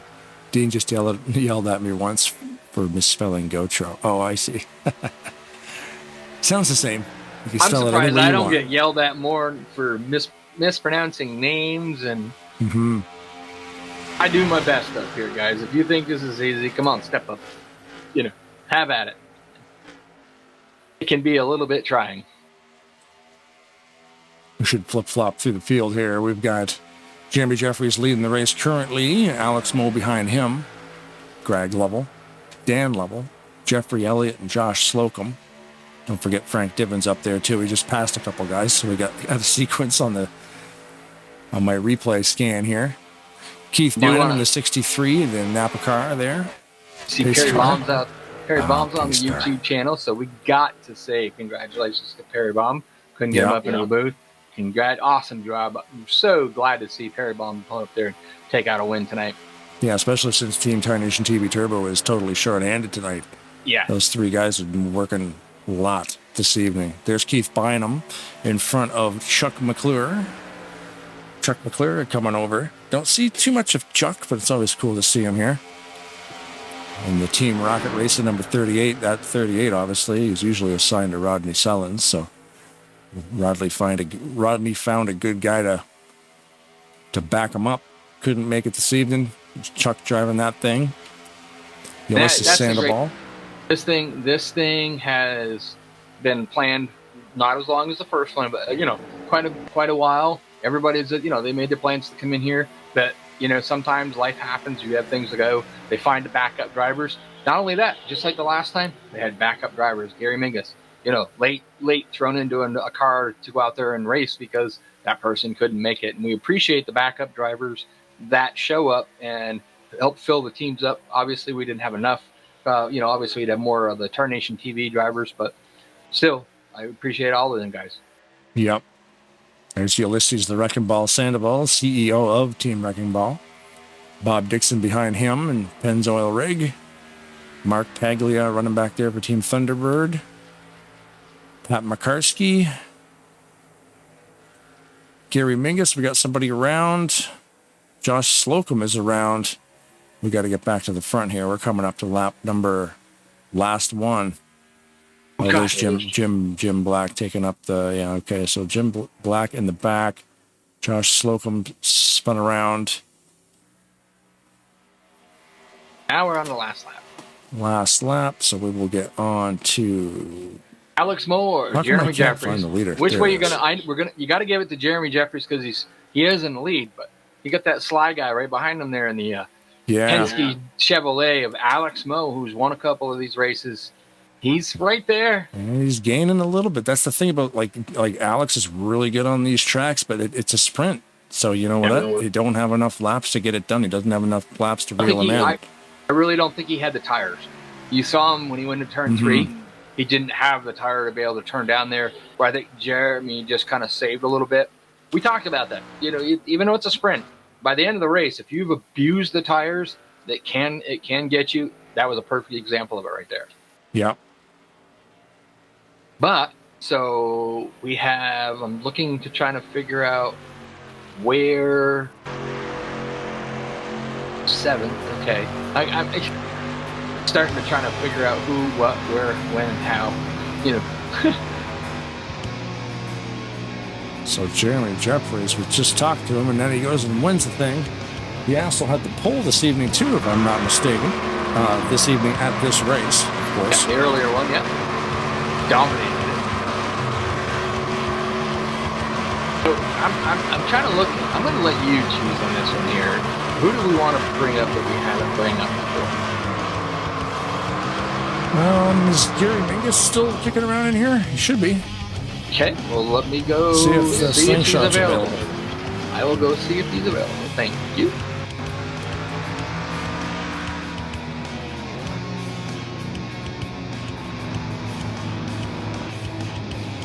Then you're... Alright, so we threw him headset, microphone to the one, the only, Gary Slingshot Dingus, the guy that gives us the silly statistics sometimes when Bob Dixon can't do it. Gary, Howdy, everybody. How's the event treating you tonight, man? They put me in the anchor position, so I got the pressure on me. We're just focused on Jeremy Jeffries here. I think he's looking. Oh, it cut out. He was in the infield. I mean, he was gone somewhere He was else. looking for Victory Lane, I think. I don't know if there is one on this track. Go ahead, Gary. Sorry to cut you off.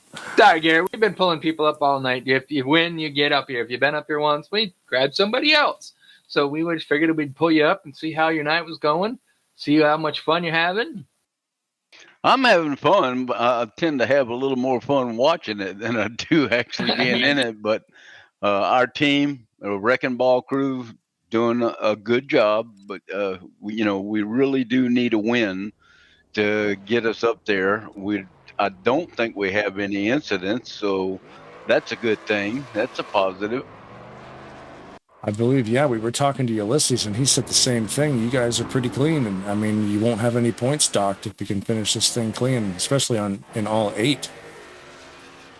Well, it's one of those things that my strong point over here at Talladega Nights is always going to be where I qualify. I do not ever qualify very good at Homestead with a grip track like that, but the Talladega track, I'll do a little bit better there, but probably best to be 5th.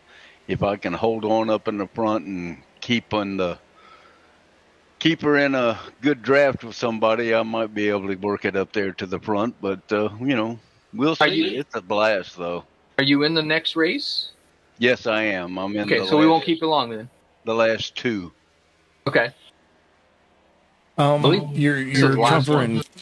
You're covering for Zach Roberts this evening. Why was he not able to make it? Well, that's interesting. I understand it's his birthday, so maybe that's why he's probably out blowing out his candles. Probably right. Open up the presents. Get the old cake in you. Yeah, Or Zach ice cream, and, So Zach is another fellow race go-kart racer. He races flat carts, dirt tracks, but yeah.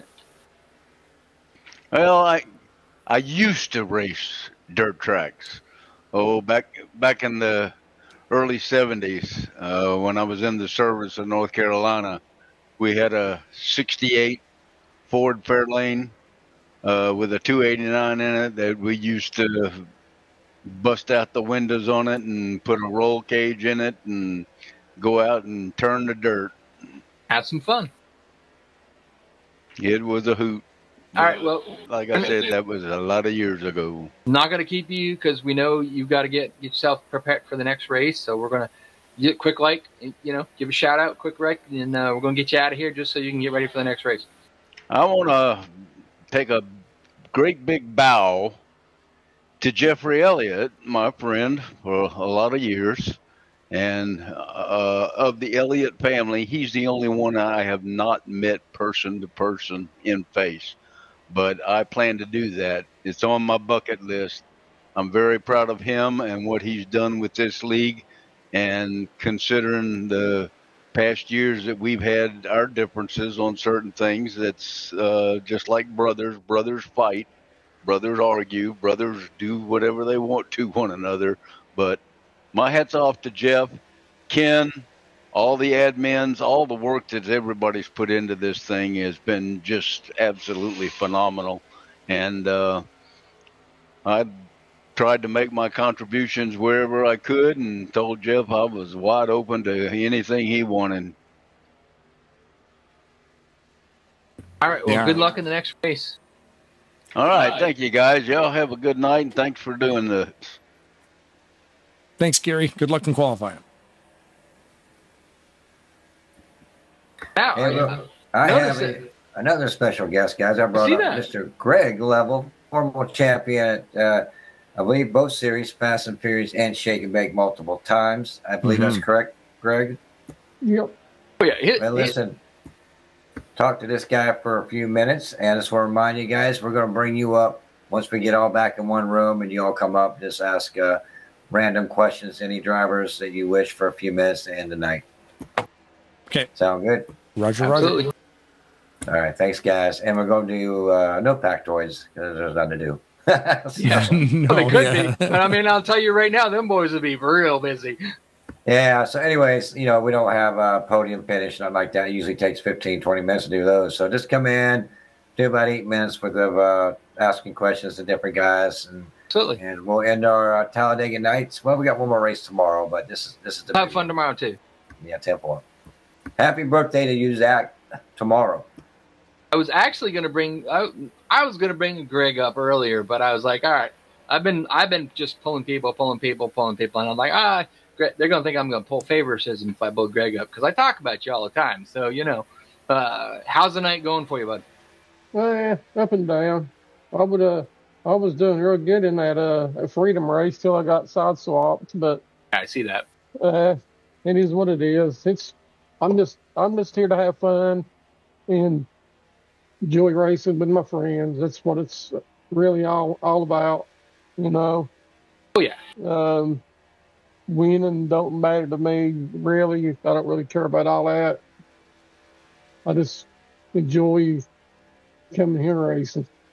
Well, that's like I was looking forward to when I heard that Drivers with Integrity Aero 8 series was coming back on Monday night, and then the Back to the Future series was coming back with the Tuesday night with Chris Elliott. Sorry, I had so much fun racing with you, Denny, Dan. You know what I mean? All of them guys on them nights. I'm so glad that that's going to come back. I'm looking forward to kicking your guys' butt. We're going to use that on here. As it always goes. We get to certain tracks I kick butt. We get a lot of tracks that Greg kicks butt. Hey guys, also when you just spend a few minutes starting qualifying here with the U-Man, my favorite little buddy. So that'll be probably the interviews tonight until you guys come up and talk to us in that group. Yep. He's here with you. Yeah, Rod, it's up and down with tracks, ain't it? Depends on the track, really. On those two nights, Mondays and Tuesdays, it depends on the track, really. Well, we got one week you'll be good, one week I'll be good, one week you'll be good, one week y'all be good, and it flip flops. We have so much fun. It's like the Tuesday night league that they were running a while back. We got to Bristol and I whooped you guys. And it literally it isn't it. No, I don't mean it in that way. But literally, as I explained it to Danny, because it was, I got out there and I hit a rhythm. And if people that don't understand what that means, I just hit a rhythm. And I mean, I just boom, boom, boom, boom. And I was in such a rhythm that I was unstoppable that night. But I've seen Greg do that many, many times, and Greg will understand what I mean. Well, yeah, that setup just didn't suit me. You got to have a good setup for certain tracks, and that setup just didn't suit me that night. But that's how it goes. That's what's the thing of it is we go to a track, Greg's always fast. I mean, Greg's always going to be up there. He's always going to be fighting for the win. But there's certain tracks, like we said, that I beat him. Denny beats us. Sean beats us. Keith beats us. It just depends on the night and how things go. Yep. Short tracks is my favorite though. That's where I strive at. What I like is when you say, "This is my favorite track," and then I whoop you. Yeah. But I like short tracks too. Sure. You're strong at short tracks? I thought you were strong at everywhere. No, you gotta come play with us there, man. You gotta come play with us on Mondays and Tuesdays where there's no Talladega, no Daytona, no wide open, no drafting, but some drafting, but we go out and we race, and it's racing, and we have a lot of fun, awesome time with them guys on Monday and Tuesday. Yeah, we run North Carolina and everything, man. I mean, we run really good tracks. I mean, really good tracks on those nights. You need to come out and join us. That sounds good. But what I mean is, I'm seeing Greg driving strong at every type of race, all balls, plate races, short tracks. He's strong. He is strong everywhere. I try to be. Greg is 90% of the time he is very strong at those tracks, and I'm proud to say that I have beaten him. But I am proud to say that I have also gotten beat by him, and racing with Greg has made me a better racer. Even though I've done this for years, I've won a lot of races, probably not as much as him, but it is we've had so much fun racing together. You guys have got to, if you want to do something fun, Monday night, Tuesday night, come on over, come race with us. It's free. You want to know how to get it? Reach out, find me. I can tell you how to get it. I can get you the game for free. You come play with us. It's all fixed setup. Just find yourself a wheel. You'll have a lot of fun. Yep, it's all fast setups, so. Yep. All fast setups, man. Fixed setups. Nothing open. Well, I tell you what, Greg. Every time I towards the front and I see you nearby, let's say I'm like one spot in front of you, I really feel like I have accomplished something. I appreciate that. So you're a good driver, man. You're a good racer. Greg, are you in this last race? No. You want to try to be a broadcaster? You want to come up and see what it's like? You're here. Yeah, Danny's down there. Blaine? Being a spotter. What do you think, we Blaine? We give these two guys here an opportunity. We'll sit back and let them call it. Are you talking to Denny as a spotter? Is that what you're doing? No, is he in it? No, Danny's spotting for Brian and Brad. You got to go spot for somebody? No. Yeah, go ahead. You want to? Let's have some fun with this a little bit, there, Blaine. Let's let Greg and you, man, take this over for a little bit here, half the race at least. It's not gonna take that long. 5 laps. You guys want to try it? Drivers, sure. No pressure. Last race of the night. No pressure. Last race of the night. It's all for the ball of wax. Have they queued already? Who's going to be the lead, and who's going to be the co-host? Who's pole sitter? Oh, it looks like someone there. Teammates up front. No. Blaine, be quiet for a minute. For 5 laps, let these guys have fun with it. Okay, then. All right, go for it. It's all yours, guys. Okay, Greg. It seems that we have teammates up front. That's what you want on a team race. That your friend is in towards the front. When you two are nearby, you have everything there, everything you need. Yep, it was the same as the last race here. Ken and 55 and the 712 was up here earlier in the last tally race. Let's see what they can do this time. They got beat the last time. Let's see what they can do this time around. Oh, I'll tell you something. Ken, when he's in the top, he's able to beat the bottom lane. You got Brian and Brad lined up together. You got the number 2 and a teammate beside of him. Let's see what they do here. Off we go, boys. Okay, it seems that top lane is falling back. Oh, that looks bad for Ken. Every time you see the top line falling back, it seems that his teammate is going up with him. I thought there was going to be a wreck in the back, but he saved it. Okay, so Seminar is switching to the top. This means that look at Javier. Javier is fighting for the lead. The top's coming back strong, looks like.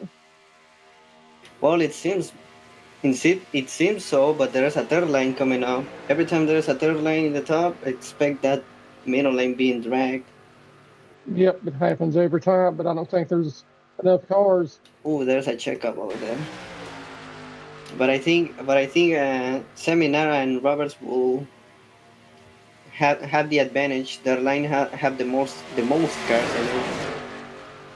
It's actually pretty even at the moment. Let's see what happens here. Another car went up to the high side. Let's see if it makes a difference. Ooh, yeah.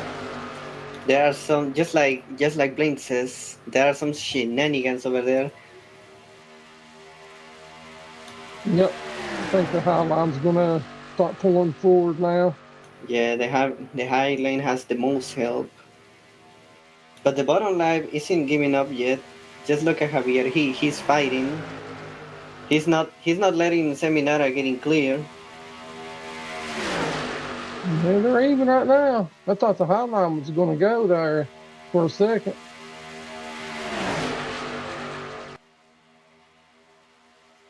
As we go down the back stretch here, we're still even. Okay, the top is pulling away, and now there's a third line coming up. You need more cars up there. Well, there goes another car to the high line. Looks like Breedlove.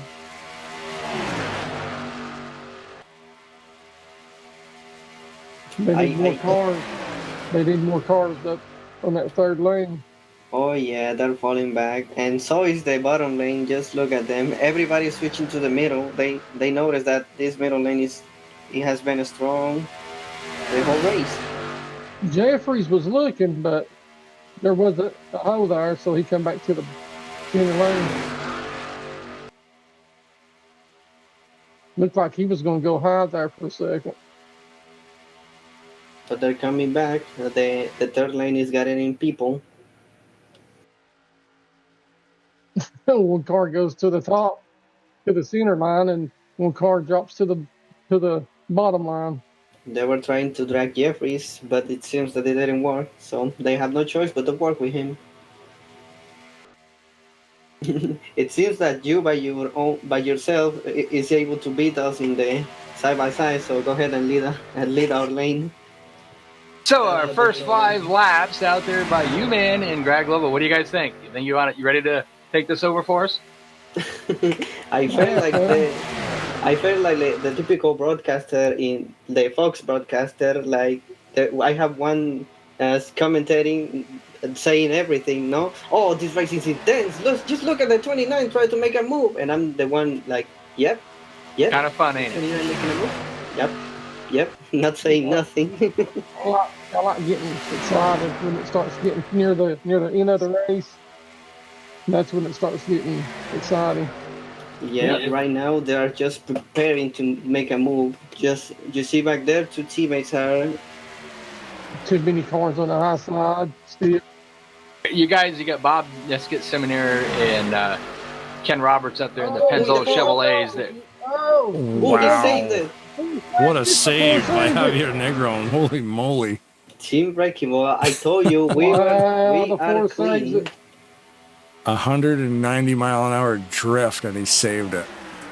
That's reminiscent to some Greg Lovell guy driving a Midnight Moon Chevrolet in the middle of a turn of the tri-oval on a Sunday night. That was an impressive save for him to come back to finish second. That's pretty awesome. There's been some awesome passes tonight with all these different races and some great saves. And it's almost like the wins are good, but those saves and those passes are sometimes going to be the highlight reel stuff.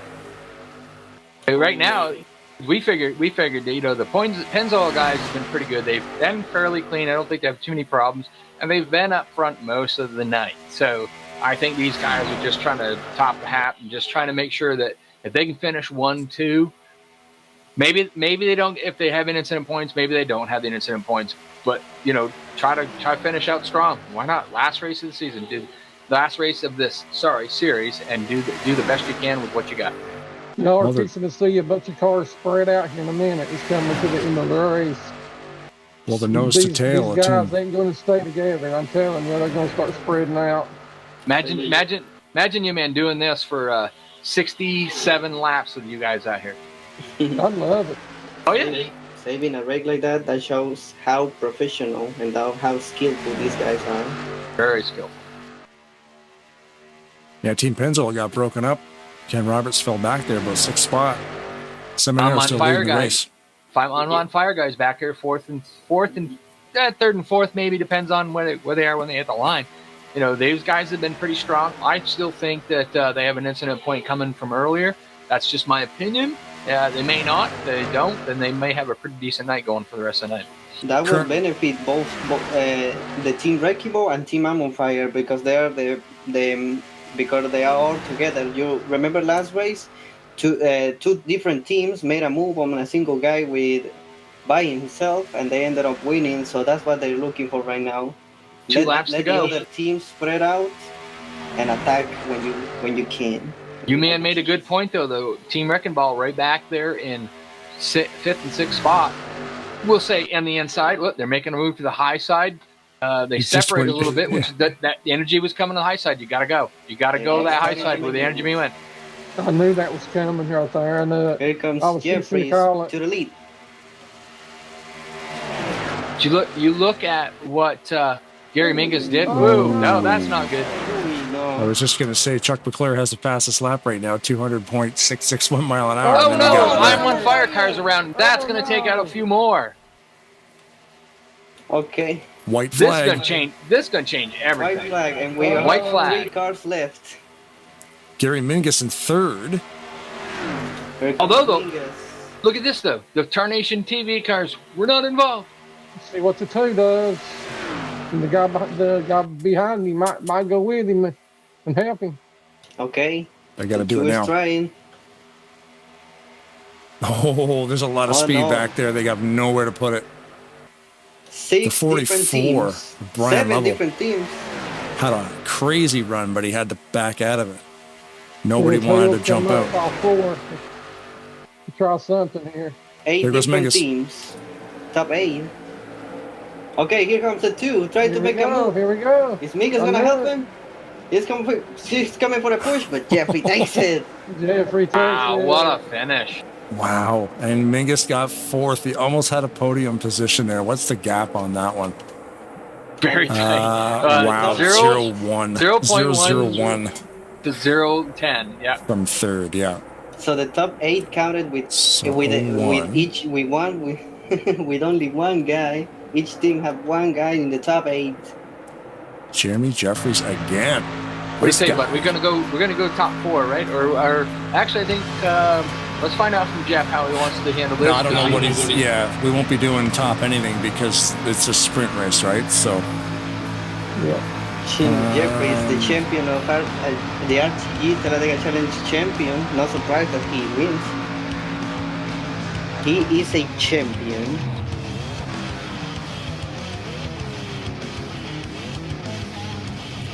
Jeremy Jeffries. So from the head man up top, we're not doing the top 3. We are all going to meet up in the lobby.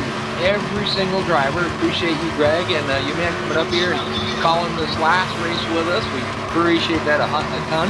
We're all going to go up, and we're just going to be kind of like it's just going to be everybody in the room.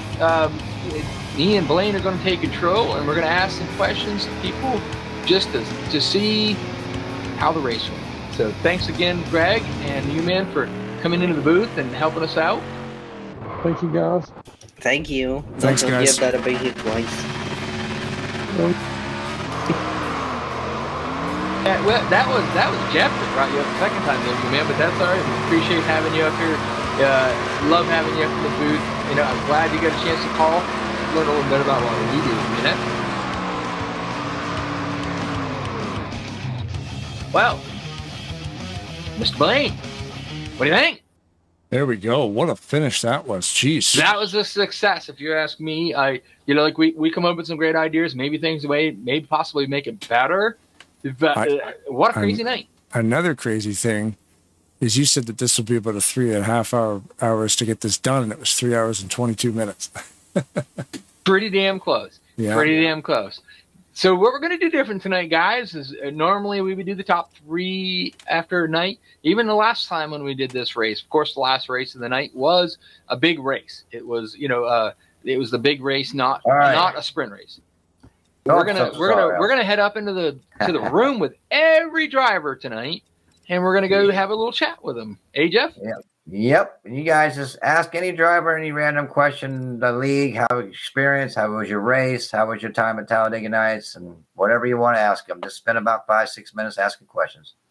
Oh, you got me covered, Rod. I'm going to try to set up a replay mode here so people got something to look at. We're all headed up there with the rest of the drivers. Hang on, guys, because it's going to get fun. Probably. Floor is yours there. Yeah, it'll be on there for a while. All right. Don't everybody speak at once because we don't want that to happen. Well, everybody. We're going to put you in charge of asking these drivers a few questions, random questions for a few minutes. I just want to do what you do best, guys. Blaine, this is your show. I'm going to let you take it away. I'll get it started. I'm working on something behind the scenes here. I'm going to try to get a replay going. But right. Thanks everybody for an awesome event, man. It was a wild ride, super fun to call all these sprint races in a row like this and try to include everybody in here. So I'm trying to think. We talked to a lot of people. We didn't talk to a lot of people. So if we missed you, we're sorry. Yep. So my first question, Pat McCarsky. You had a really good few runs tonight. Glad to see you running up near the front.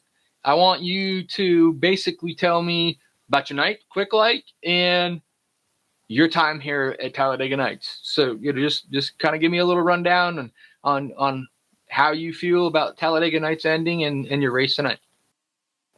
Well, Rod, of course, seeing it end is bittersweet for sure.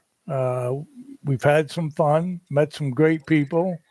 Don't always get along with everybody, but we all work it out and have a good time. And tonight I guess taking a few days off and coming back definitely helped out a little because first race was a little rough, but then things improved after that. Very good. And you got anything you want to? We got Jeff in here. Bitch at him, yell at him, scream at him. What do you think? Talladega Nights. Shout outs. What can you say to Jeff? You know, you got to hit him upside the head. You know, probably one of the hardest working guys here, and especially tonight. So we appreciate everything that Jeff has done. But let him know how you feel. Yeah, Jeff. You know I love you, brother. You've done so much for this league, and I hope we get together somewhere else and do some racing because I've learned a lot from you, and definitely it's been a terrific time, and that's about all I can say is just love you, brother. I hope you do well health wise, and we'll get together somewhere and that's it. We'll get together somewhere. We'll go fishing, buddy. We'll go fishing or something. But I appreciate the kind words. All right, Rod, pick another driver. Ask a random. Steven, all the way. I'm going all the way down to the bottom. Steven Brandstatter. I can't remember where you are from, but how did your night go? How's your big experience of being at Talladega TV? Tarnation TV. What am I thinking here? Talladega Nights. Come on, tell us how it's been for you. Oh, it's been a crazy night. We had a tornado just a few miles from my house just about the time the race broadcast started. So that was been kind of distracting. But this has been different. I don't know that I've ever raced a race like this before. We came up with some new ideas for it, but we're going to talk to Jeff about that. It's going to be in the broadcast, but yeah, go ahead. And your Talladega Nights experience, go ahead. Yeah, this has been great. I've said this more than once. This has been one of the best groups as a whole of drivers I've ever been involved with. It's just been fantastic. Fantastically good racing, too, and good friends. So thank you, Jeffrey, for bringing me over to this. You're quite welcome, man. It's been a pleasure. Thanks. Jeff, I'd like to say something real quick in behalf of what I just found out here a little bit ago. And Grant, you'd want to hear about this. Tonight, Lance was in a bad crash and possibly has a neck injury. That's not good. He'll be in my prayers. Yeah, so I don't know how bad it is, but I just wanted to bring that to you guys and say a prayer for him because he's been a hell of a driver. Well, let's do this. Dan Lovell, give us a prayer for Lance. Father God, you know all of us here, we're all friends. Even though we may disagree with each other now and then, we're all still friends. And we all know that you, Lord, are our healer. You watch over us each and every day of our lives. We just ask, Lord, that you be with Lance right now, that the injuries not be too bad and not be threatening in any kind of way, and that he recovers quickly. We place your hands and our hands on him, and we ask, Lord, that you heal him by your stripes, as your word says. In Jesus' name, amen. Amen. Thanks, Dan. All right. Ken Roberts. Ken Roberts is the new guy. Hit next. Ken Roberts. Ken Roberts, the new guy, taking this thing over.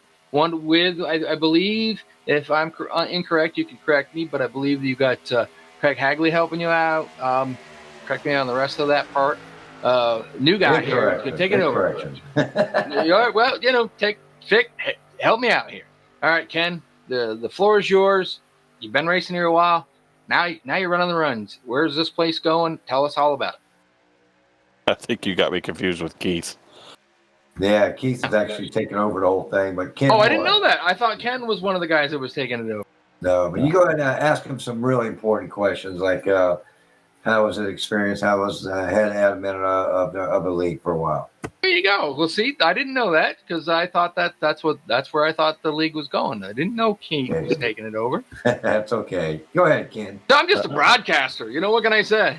That's right. Elaborate a few things there, okay. Yeah, I'm actually taking a break.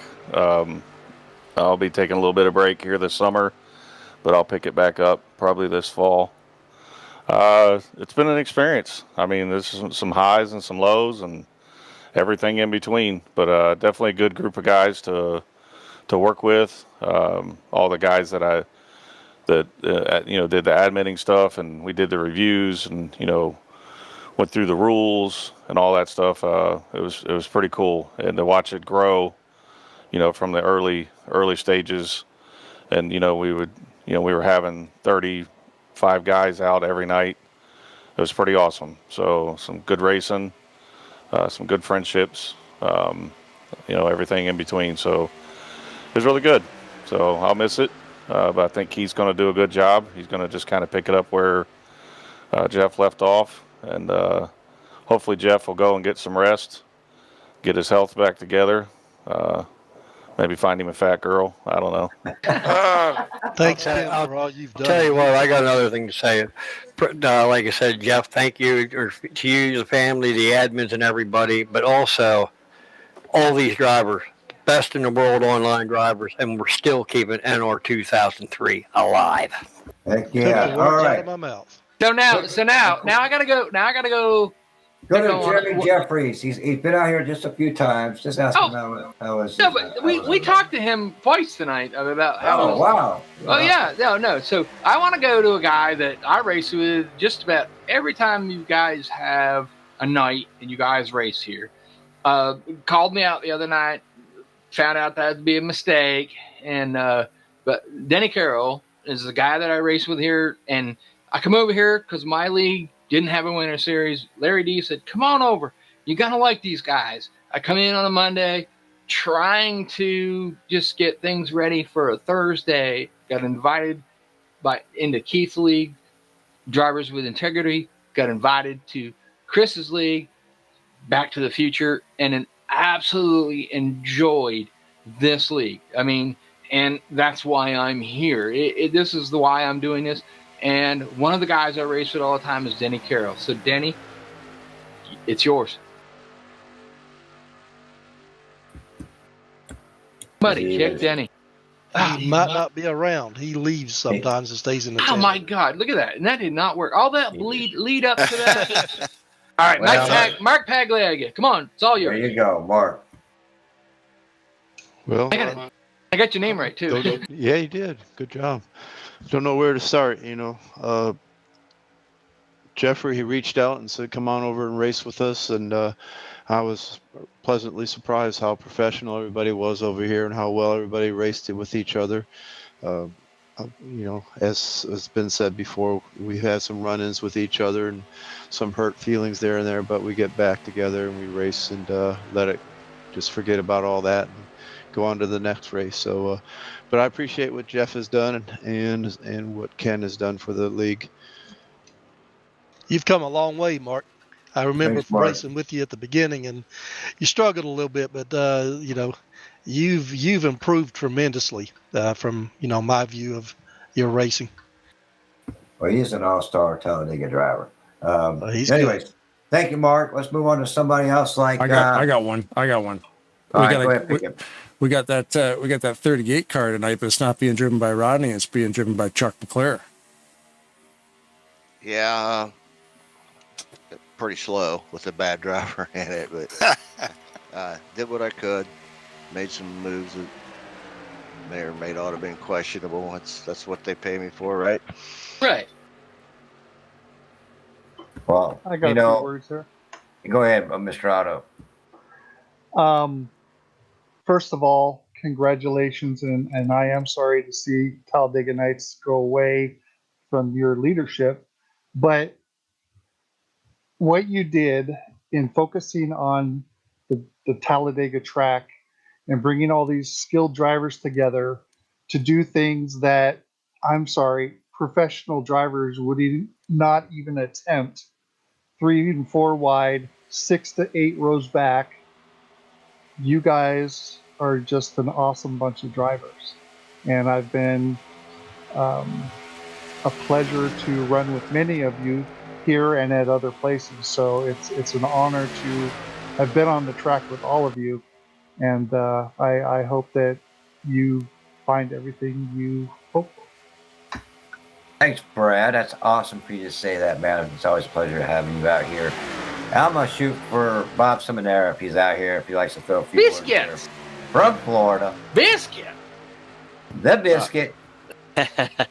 No, I appreciate you, Jeff. I know you, and just like Mark, you invited us here, and I've showed up many a times, and I always had fun.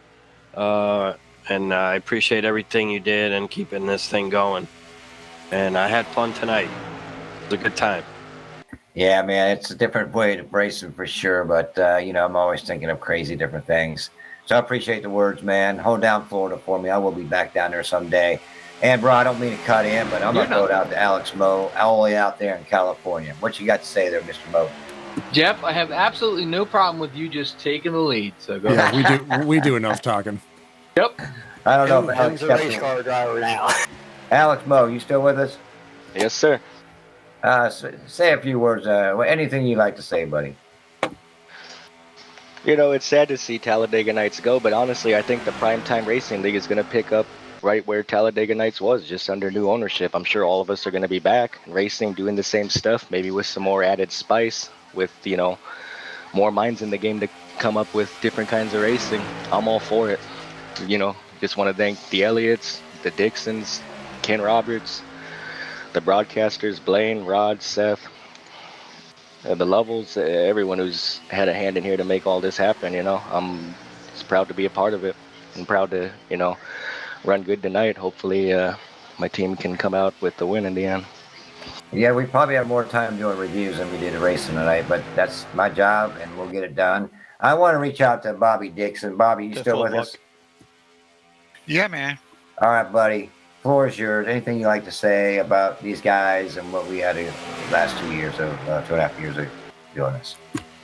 Well, for 2.5 years, I've hardly ever missed a race, and I would say it's been a pleasure to participate, and all the guys have been great through the 2.5 years. I appreciate everybody accepting me on as Factoids Bob and doing factoids every night. But Jeff, most of all, I appreciate the Elliott family and appreciate you, especially for all the work and the hard work that you've done and all the hair you pulled out. We really appreciate you, Jeff. Thank you so much. God bless. Cheers. Thank you, Bobby. Well, I still look pretty darn good, even with my hair pulled out. But anyways, thank you, Bobby. I want to throw it down to a rookie man that came out here about a year ago. He caught on so quick. He's one of the best Talladega drivers at RTG and here, Craig Hagley. Talk to me, Hagley. All right, maybe he's with that back. He might be over that back girl. That's what I know. I'll back you up on that though. One thing, Jeff, and it's just out of spite. I have become a better super speedway racer in the short time that I've been there. You have taught me so much on just how to wheel changes, this, that, you know, whatever. And I mean, I literally hated racing at super speedways, and now I enjoy it. That's awesome, brother. Let's whip it down to the man, the butt paste, the double deuce, the blank insider, Greg Palmer. Oh boy. Hey, listen, All right, I tell you, Hey, right cheek. Sorry, right cheek. Right cheek. Yeah, I'm the right cheek tonight. My left cheek couldn't make it. Loved it here. I mean, like you said before, everybody butted heads, different personalities, especially mine from New York. But we all prevailed. We're still friends. And yeah, I'll be back. I'll be back at PRL. Probably not in the summer because, you know, we have vacations and all this stuff. But definitely I'll be here from time to time, but I'll definitely be here full time in the fall. Thank you, Jeffrey, for all you did.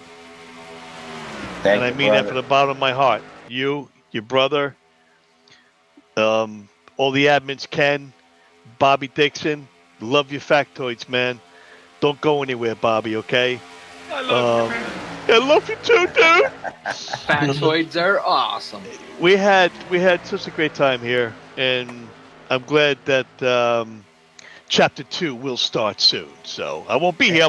I'll be in Naples, Florida next week for my vacation, but I'll see you guys when I get back. Heck yeah, I'd like Mr. to say Palmer. something. Yeah, Not go bringing ahead, the man. wheel?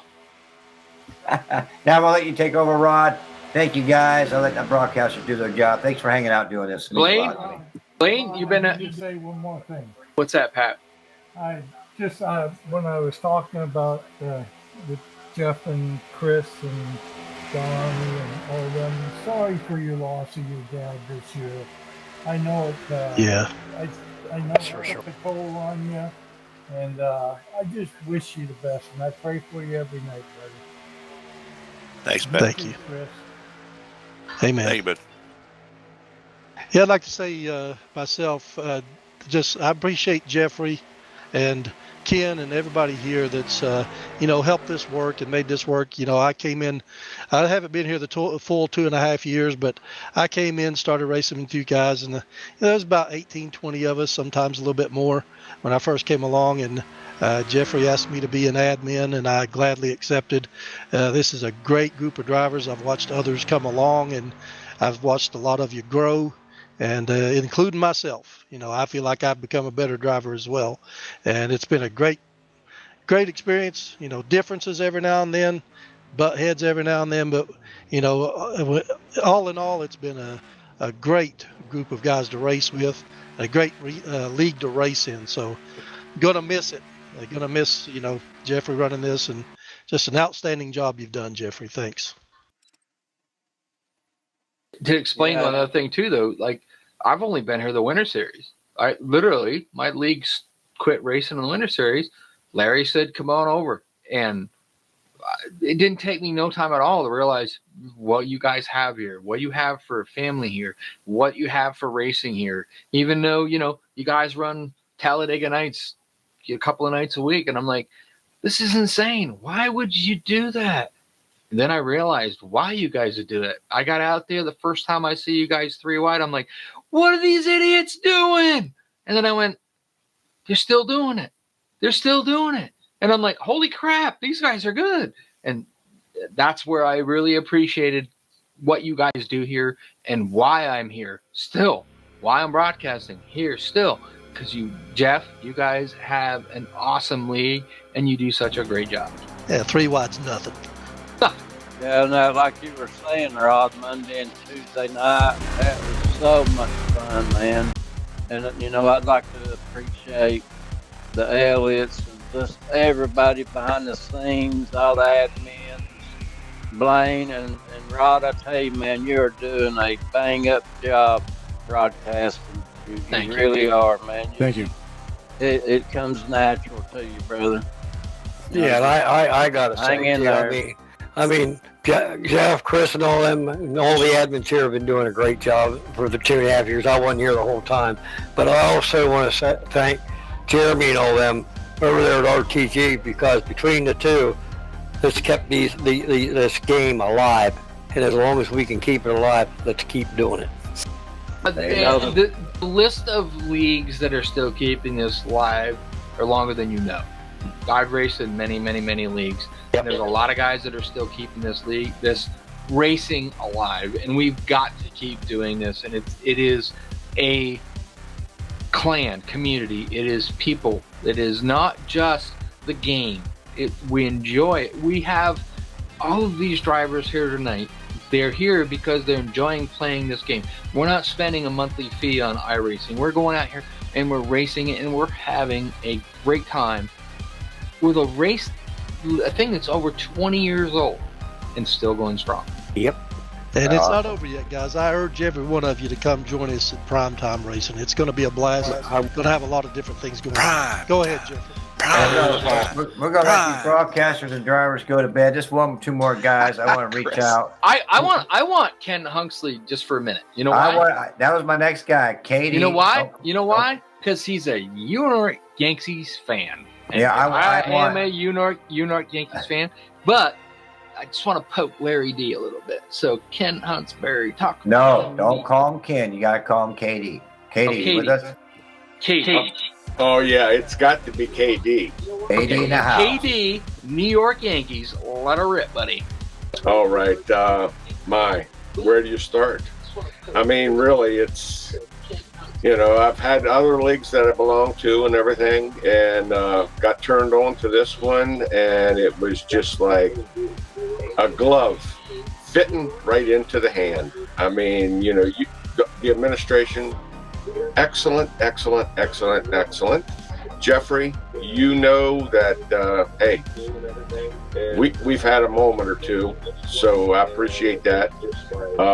You guys, racers, you are top-notch racers. You race with respect, dignity. I mean, it's a pleasure to consider you part of my family. And, man, I know, prime time, hey, we're ready for that now. We've been practicing. And Blaine, what a bang-up job. I take my hat off to you, man. It was like, I even try to watch you while I'm racing. It was like, oh, my goodness. Pay attention. Thank you. Thank you, Katie. I'll tell you what, the other big thank you we got to give is the girlfriends and the wives to let us do this stuff. Ain't that the truth? Amen. All right, guys, we're going to do one more guy here. Your choice. Do a random pick. We're going to go with the IT man specialist, Garland Oaks. You with us? I'm with you, but I'm gonna pass because there's one man in this field that, and I don't know if Javier's still here, and it doesn't look like he is. He looks like he's done bailed out. I was gonna pass to him, but I'm gonna pass to the U-Man because the U-Man put Team Wrecking Ball on the map. He called himself the Wrecking Ball first. And I think he needs to have the final shout because he's done an awful lot coming from that keyboard to that steering wheel. Yeah, that was a trip seeing that video put up there, throwing that keyboard in the garbage can. So, man, floor is yours. Wrap it up with the last one here. And let's everybody go to sleep. But go ahead, man. They're all sleepy.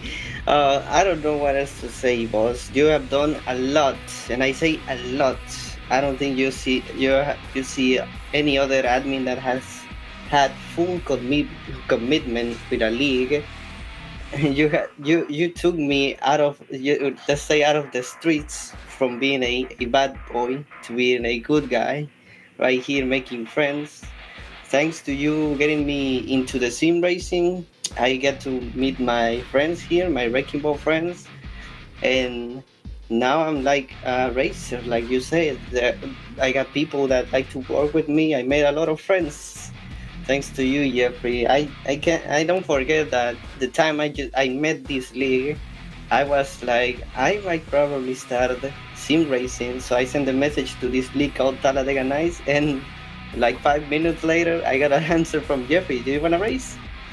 I might get you started. Yeah, I remember that. Very cool.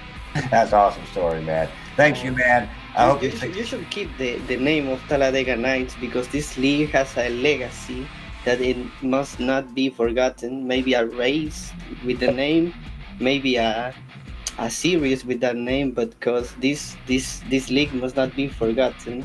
It has pretty good memories, pretty good racers that must not be forgotten. Yeah, That's true. I did forget one person, my brother. Chris, you still out here? Yes, I am. I'm just sitting here listening to these guys, enjoying all these guys just talking. I'm not so much about saying nice things to it, but just hearing them talk. It's good to see the U-Man talk. But before you go ahead, I'd like to say Jeff always interrupts me. Go ahead, Jeff. No, we started this, guys. We started this league together, and we thought about it overnight what to call it. So Chris, you want to go off of that, and I'll let you finish it up. Oh, well, yeah, we wanted to get our own league together because me and Jeff wanted to race together because, I used to race at different places and he'd race at different places. Let's get one together. We both race in the same place. That's what we're going to call it. And so we wrote down, I had a couple beers and he don't drink, but we were just having fun with all these crazy names. I mean, I wish I still had that list. We had about 12 names. Couldn't think of, they all were kind of dorky names. Some of them were kind of overkill with the with the names, and I forget what they were, but then the Talladega Nights thing was on that list, and all of a sudden it just clicked. And I said, this name might be the right one, and it was, and I hate Is that before the movie came out or after? No, it was after the movie came out. I still need to watch that movie. I think I'm the only one that hasn't seen it, but seen parts of it. But anyway, that's how that started. But that was a lot of fun. But Jeff, no, I don't have anything to say except for I just want to thank all the drivers that have participated. A lot of them aren't here right now, but I've met a lot of new guys, a lot of old guys. They're still out here kicking. We have our faults. We wreck people, by mistake, by accident, and we get upset. But then we always make up at the end. And that's what we got to do. That's what we always do that. And then it's going to always happen. But it's been fun, But I just want, before we sign off, if there's anybody out there though that me or Jeff or Rod has not asked to speak, if anybody wants to speak, let's let everybody have their piece. There's probably only a couple left. Anybody have any words? Gregory hasn't spoke yet. Greg's been a big part of this league. Oh, he has. Okay. We interviewed Greg. Well, for the closure, we're going to have this done. So it's based off that good movie. Chris, Jeff, run down the straightaway in your underwear.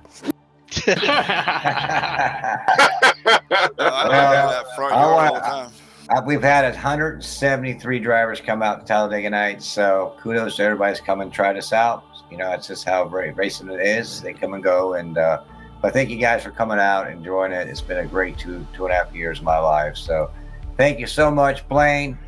Thank you, brother. Thank you. I got a quick one. Mangialardi.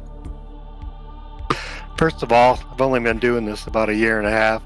So first I got to thank Keith Bynum for getting me into the NR 2003. Then I got to thank Jeffrey for allowing me to race in Talladega Nights. And I just wondering, Jeffrey, am I still on probation? Yeah. No, I think you earned you took your rookie stripes off. You came a long way. So I want to see you succeed in other places and wish you the best. Yeah, and I'd like to thank Jeffrey for all he does and did for the league, and definitely all the admins and all the drivers that helped me out, all the painters, and let's get the broadcasters in there. They did a great job. Thank you guys. Painters, you've done great. Love racing with you, Mike. Love racing with you. Anybody else out there that hasn't spoke? I know Gary Mingus is he still out there? I'd like to hear him out there. If he's still there, if he's awake. Oh, we brought him in the booth. Oh, did you? I haven't heard Randy Waugh. Randy brought him in the booth. Randy Waugh, Josh Slocum. Randy, speak. Randy. Hey, how's it going? There he is. Go ahead, Randy. Hey, you had some trouble, Randy, with your computer the other day on a race. Was it you? No, I had about a couple months ago. I lost my computer and lost everything I had. But I got a new computer, and it all worked out fine. Did you race Wednesday? Not Wednesday. I'm sorry, Friday. Last night? Yeah. Yes. Where at?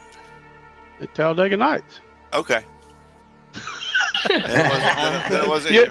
Hey, Chris, way to keep up, buddy. Hey, I have. think you're losing your memory. No, what happened was I raced CCR. at CCR last night. They had a special race for all the fallen racers we had passed away in the last couple of years. You know, Pops and a couple other guys, and of course Dean Gotro. I want to talk about him for a quick, just for a second. Recognize him.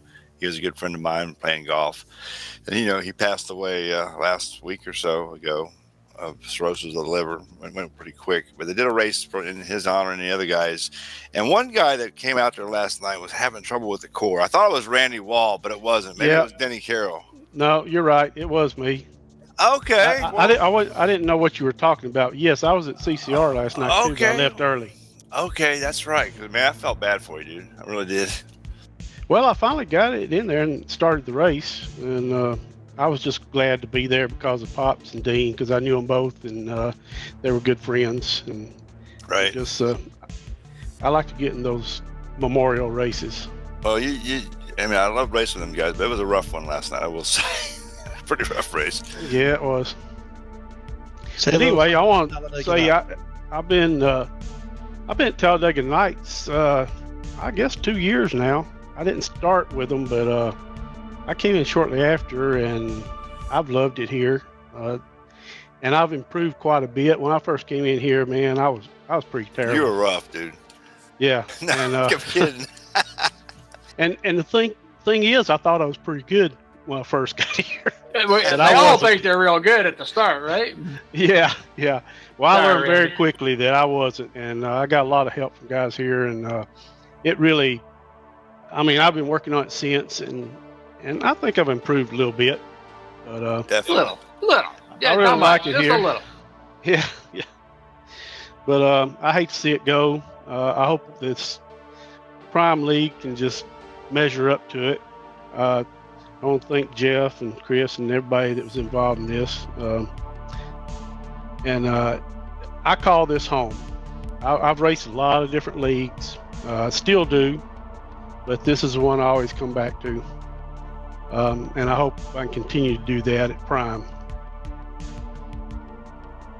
Yep. You know, guys, I remember the first night Jeff started this, and I had a feeling then that it was going to take off really, really fast, and it did. It was like a rocket. It blew my mind, and I hate so much to see it go. Yeah. Time slips away from us so fast, and just 2.5 years of just, I can't believe it's gone by this quick. Well, I know when I first got here, I hated Talladega. I just, it was one of my least favorite tracks to run. And then once I got here and everybody gave me some pointers and taught me how to race, I love it. You learned the competition part of it, Randy. Yeah, we had to fuss at him Improved a and lot. argue with him. Yeah, we had to fuss and argue with him and everything. You took him out of the wing, and he improved a lot. Well, I was one of those that liked cockpit, and I'd never raced outside the car. And Denny and Brian, Greg, and Dan, all of them said, get outside the car, try it. So I did, and I hated it. No way. Yeah. They're not going to have it. well, Jeff taught I me did to it do first, it, but after a few weeks, it's the only way I'll race at Super Speedway. Yep. Oh, I literally hated it. There's no way. You're not going to get me out there. And then I caused one incident, and Jeff said, just try it. And I'm like, all right. And it, like you said, the ultimate way to race Talladega. And he was right. I got to admit, he was right. And that's the only way I race Talladega and Daytona from now on. Well, I was also too proud to use steering assist. Oh, yeah. Same here. And they taught me how to do that, and I can't run without steering assist at Super Speedway anymore. It just helps smooth you out. It doesn't. It's not like you're cheating yourself or cheating anything else. It just helps you smooth out your driving and makes you a lot more steady in the turns. So That's Well, I hate car chase view, but you got to deal with it at super speedways everywhere else. I mean, I'm in cockpit. Oh, me too. Like Indy, Pocono, big tracks like that, I'm in cockpit, but not at Daytona or Talladega or Ricky or Pigs Creek or Coca-Cola or anywhere like that. Guys, I'm sure those guys want to get to bed. I hated to use aids before, but if NASCAR guys could use those aids, you dang well bet they would. It. Oh yeah, they would. Formula Before One I go, I'm gonna have to shout out to Corey. Absolutely. He's gonna watch this, and he just loves watching these races and hearing his name. But I appreciate you guys calling out his name during races and stuff. And Blaine and Rod, y'all do a great job. Thank you. I love watching these back. But anyway, I'll get out of here and thank you everybody. All you guys, you're all friends. I've loved racing with you. I hope we all continue to race together. Like everybody said, we've had times when we had problems with each other. We work it out. And I love all you guys. Thank you, Randy.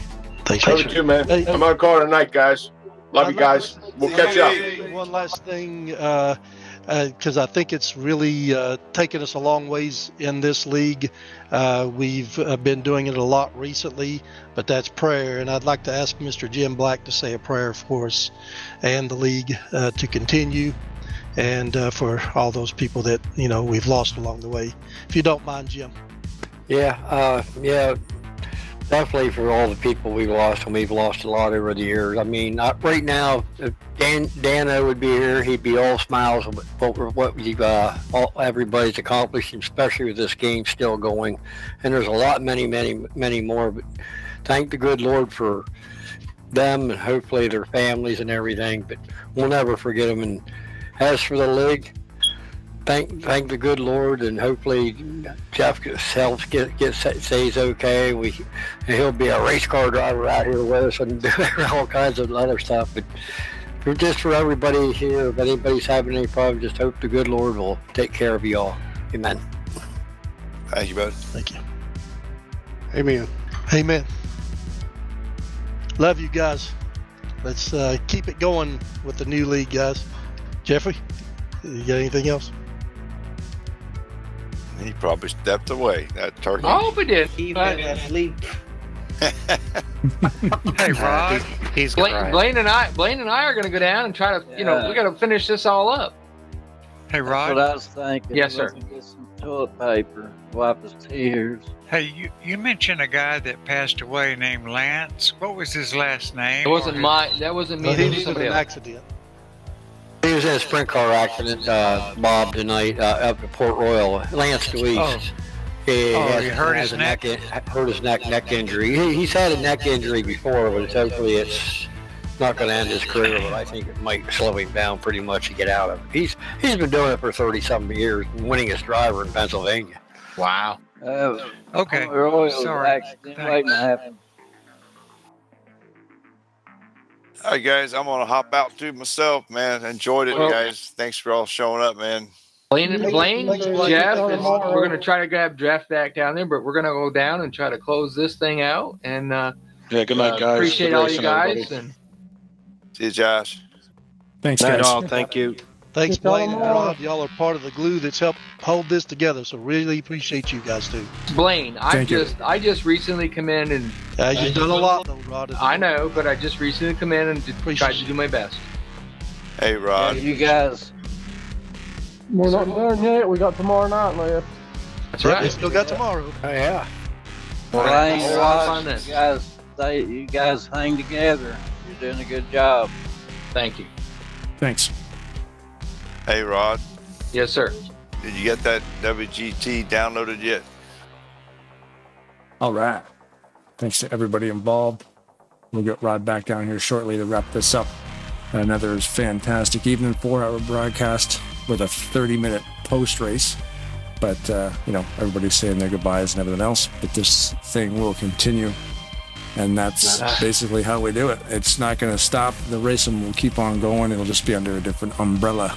Sorry, I was trying to get back down here, but you stepped out of the room. The boys just did not want to stop talking. So that was cool. Is Jeff around? He's in here. I don't know if he's with us, but that's okay. That's all good. Yeah, we'll wrap her up. We're just over the 4-hour mark now, so that we figured 3.5 hours, event. and we were pretty damn close. And then Jeff just kind of threw a zinger right at the end. But that's tugs at the heartstrings. Think about it. Yeah, it's cool. It only been a couple years this league's been up and running, but just think about what we just heard up there. The guys that were praising Jeff and Chris and all of what they've done. And I apologize. I thought that Ken and all them guys were taking over the league, but apparently it's all going over to Keith Bynum, which is pretty cool. I like racing with Keith. Keith's pretty cool. Does a great thing with the Monday night drivers with integrity, he calls it. And got a lot of fun racing the Aero 88 with him on Mondays. Yeah, a lot of cool stories from all the drivers. So thank you to all of them for their input and hanging around after the race to do that, because it's clearing out now. Everybody's disconnecting, but thanks to everybody who showed up today and put this thing together. I won't even name names because there's too many, and just thanks to everybody involved. Yeah, we don't. We really got to thank Jeffrey Elliott. If he doesn't get back, it doesn't matter. This is a lot of his brainchild with his brother Chris. They've done an excellent job. Like I said, I joined over the Winter Series and found a home. Just love racing with these guys, and the things that they taught me was absolutely incredible. I've never been a great super speedway racer, and I'm still not a great super speedway racer, but I'm a better super speedway racer because of them. Yeah, there's a lot of the best place to learn this track, because everybody hates it so much. You got to learn it with guys who know how to run it, and definitely get into a league that specialize in these things. And everybody's always willing to help. You ask them questions, they'll answer them. So, and tonight we're not done. We got one more night. We got tomorrow night. We got the IPS Excellence Series Championship's going to be crowned. We didn't talk much about it. I do know Greg Lovell's in there. Greg's been the champion right along. And ironically, we thought a couple of times he might have been out. Nope, he's still in it. And we're going to have a great broadcast tomorrow. We're still going to probably send in a lot of the stuff that came across tonight, because Jeff has done a awesome thing here. And, and I'm only been here, maybe 2 months? And the praise I'm getting, I'm sorry. It blows my mind. Blaine, Tarnation TV, you guys have done an awesome, great thing. You guys are really cool, and I was very fortunate to be able to join you, and we've had a lot of fun in the little short time we've been together. Yeah, it's been a lot of fun, and it's a good fit, and these guys are amazing. So yeah, you couldn't ask for a better crew. So yeah, I guess we'll wrap it up. That'll be that's how it's done, ladies and gents. Thanks for watching. See you tomorrow night. Come on over. We got to watch that championship IPS Excellence Series tomorrow night. Gonna be a good one. 7 p.m. Eastern Standard Time. We'll wrap that thing up for you and see who wins that championship. There's money on the line, sponsored by Frank Divens, Extreme Motorsports. He's put some money up for the winner, so champion's coming. I already got my guy picked out, so tomorrow, we'll figure out the top 4. You pick your guy. It probably won't be the same guy I pick, but we'll put some money up. We'll put some skin on the game. We'll see who takes it. We'll do some bets. Thanks everybody for watching, and if the women don't find you handsome, they should at least find you handy. Keep your shtick on the ice.